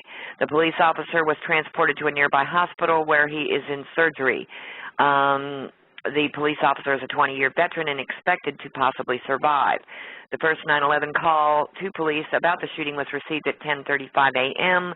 3 hours later, he described the situation as very fluid, with tactical operations still in progress. Police were searching the temple to determine whether the gunman had an accomplice. Wendlandt said that eyewitnesses offered conflicting accounts. Several said that they believed that there was more than one gunman. It sounds reminiscent, doesn't it? The main trauma center said that the doctors were treating 3 victims of the shooting. All 3 were men. One is in the operating room, another's in surgical intensive care, and the third is being evaluated in an emergency room. They are prepared to receive more patients, and more are expected. It goes on. There were more than a dozen ambulances parked outside the temple, and they've corralled the media in the meantime. So anyway, that's kind of sort of what's going on there. Thought I would kind of keep you guys abreast of that. All right, we have Kathy from Florida. Kathy, you're live. Thank you, and thank you all for such a great, being such a great team and keeping us all informed. My question goes to how close you think we may be to the global monetary reset, and is anything invested in the market safe at this time when this could happen, or should we liquidate all holdings and pay off mortgage debt, credit cards, et cetera, and invest in silver, gold, food, et cetera? Thank you. That's a good question. I don't really have an answer to a lot of this.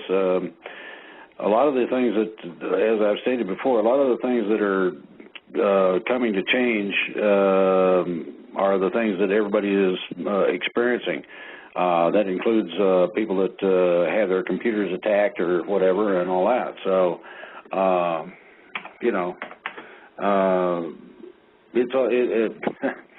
shooters are just like the computers. They're playing games with the system, and so here we go. Mm-hmm. Yeah. Grammy J, are you still online with us? Yes, ma'am, I am. I had to go on my laptop, too. Yeah, Grammy J is Skyping that her computer crashed.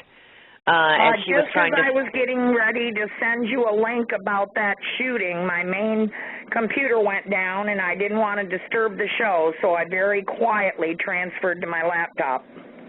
Okay. Yes, well, and Minuteman just... Right now I'm stuck in the year 2010 on my emails.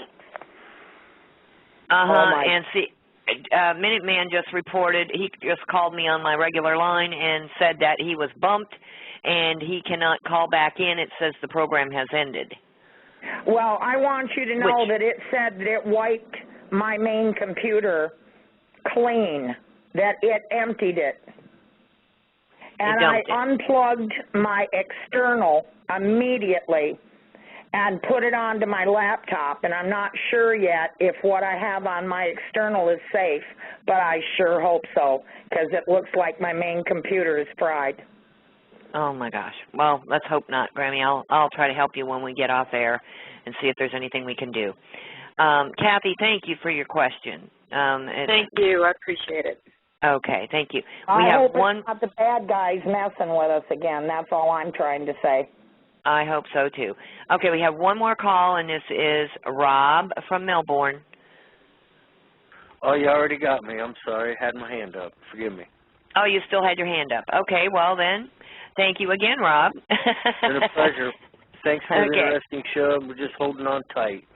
Okay, everybody's, that's the best we can do. So, thank you again, Rob. Okay, Drake, if you or Grammy J have anything else you want to address before we go off air, please do so. I would like to say something, if I may. Go for it. I am very, very excited about what Minuteman said today, because I really have been trying to say this for a long time. No two people, not even happily married couples, agree with each other all the time about everything, because we're all different right down to our fingerprints. We need to love one another, come together, come to the center of the room, like Minuteman said, join hands, respect each other's differences, put them aside, and focus on what we have in common. We want to free ourselves from the evil octopus. It is that simple.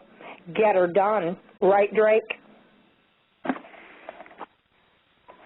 Yeah, with gusto. Instead of the usual get her done, like everybody just, pansies it off, I got to say, get her done. Go for it. Do it. Try some of these ops we're looking for. Let's reverse pressure. Then we'll go from there.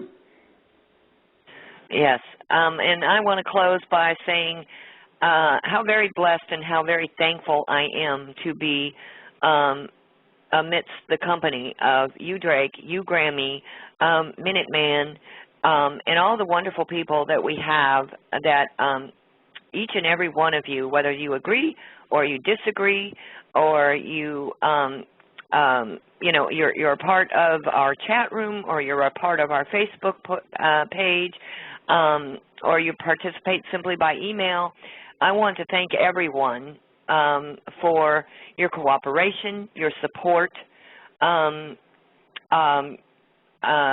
It's an honor and a privilege, and I so look forward to the future and truly being free and being able to express ourselves, without any hesitation to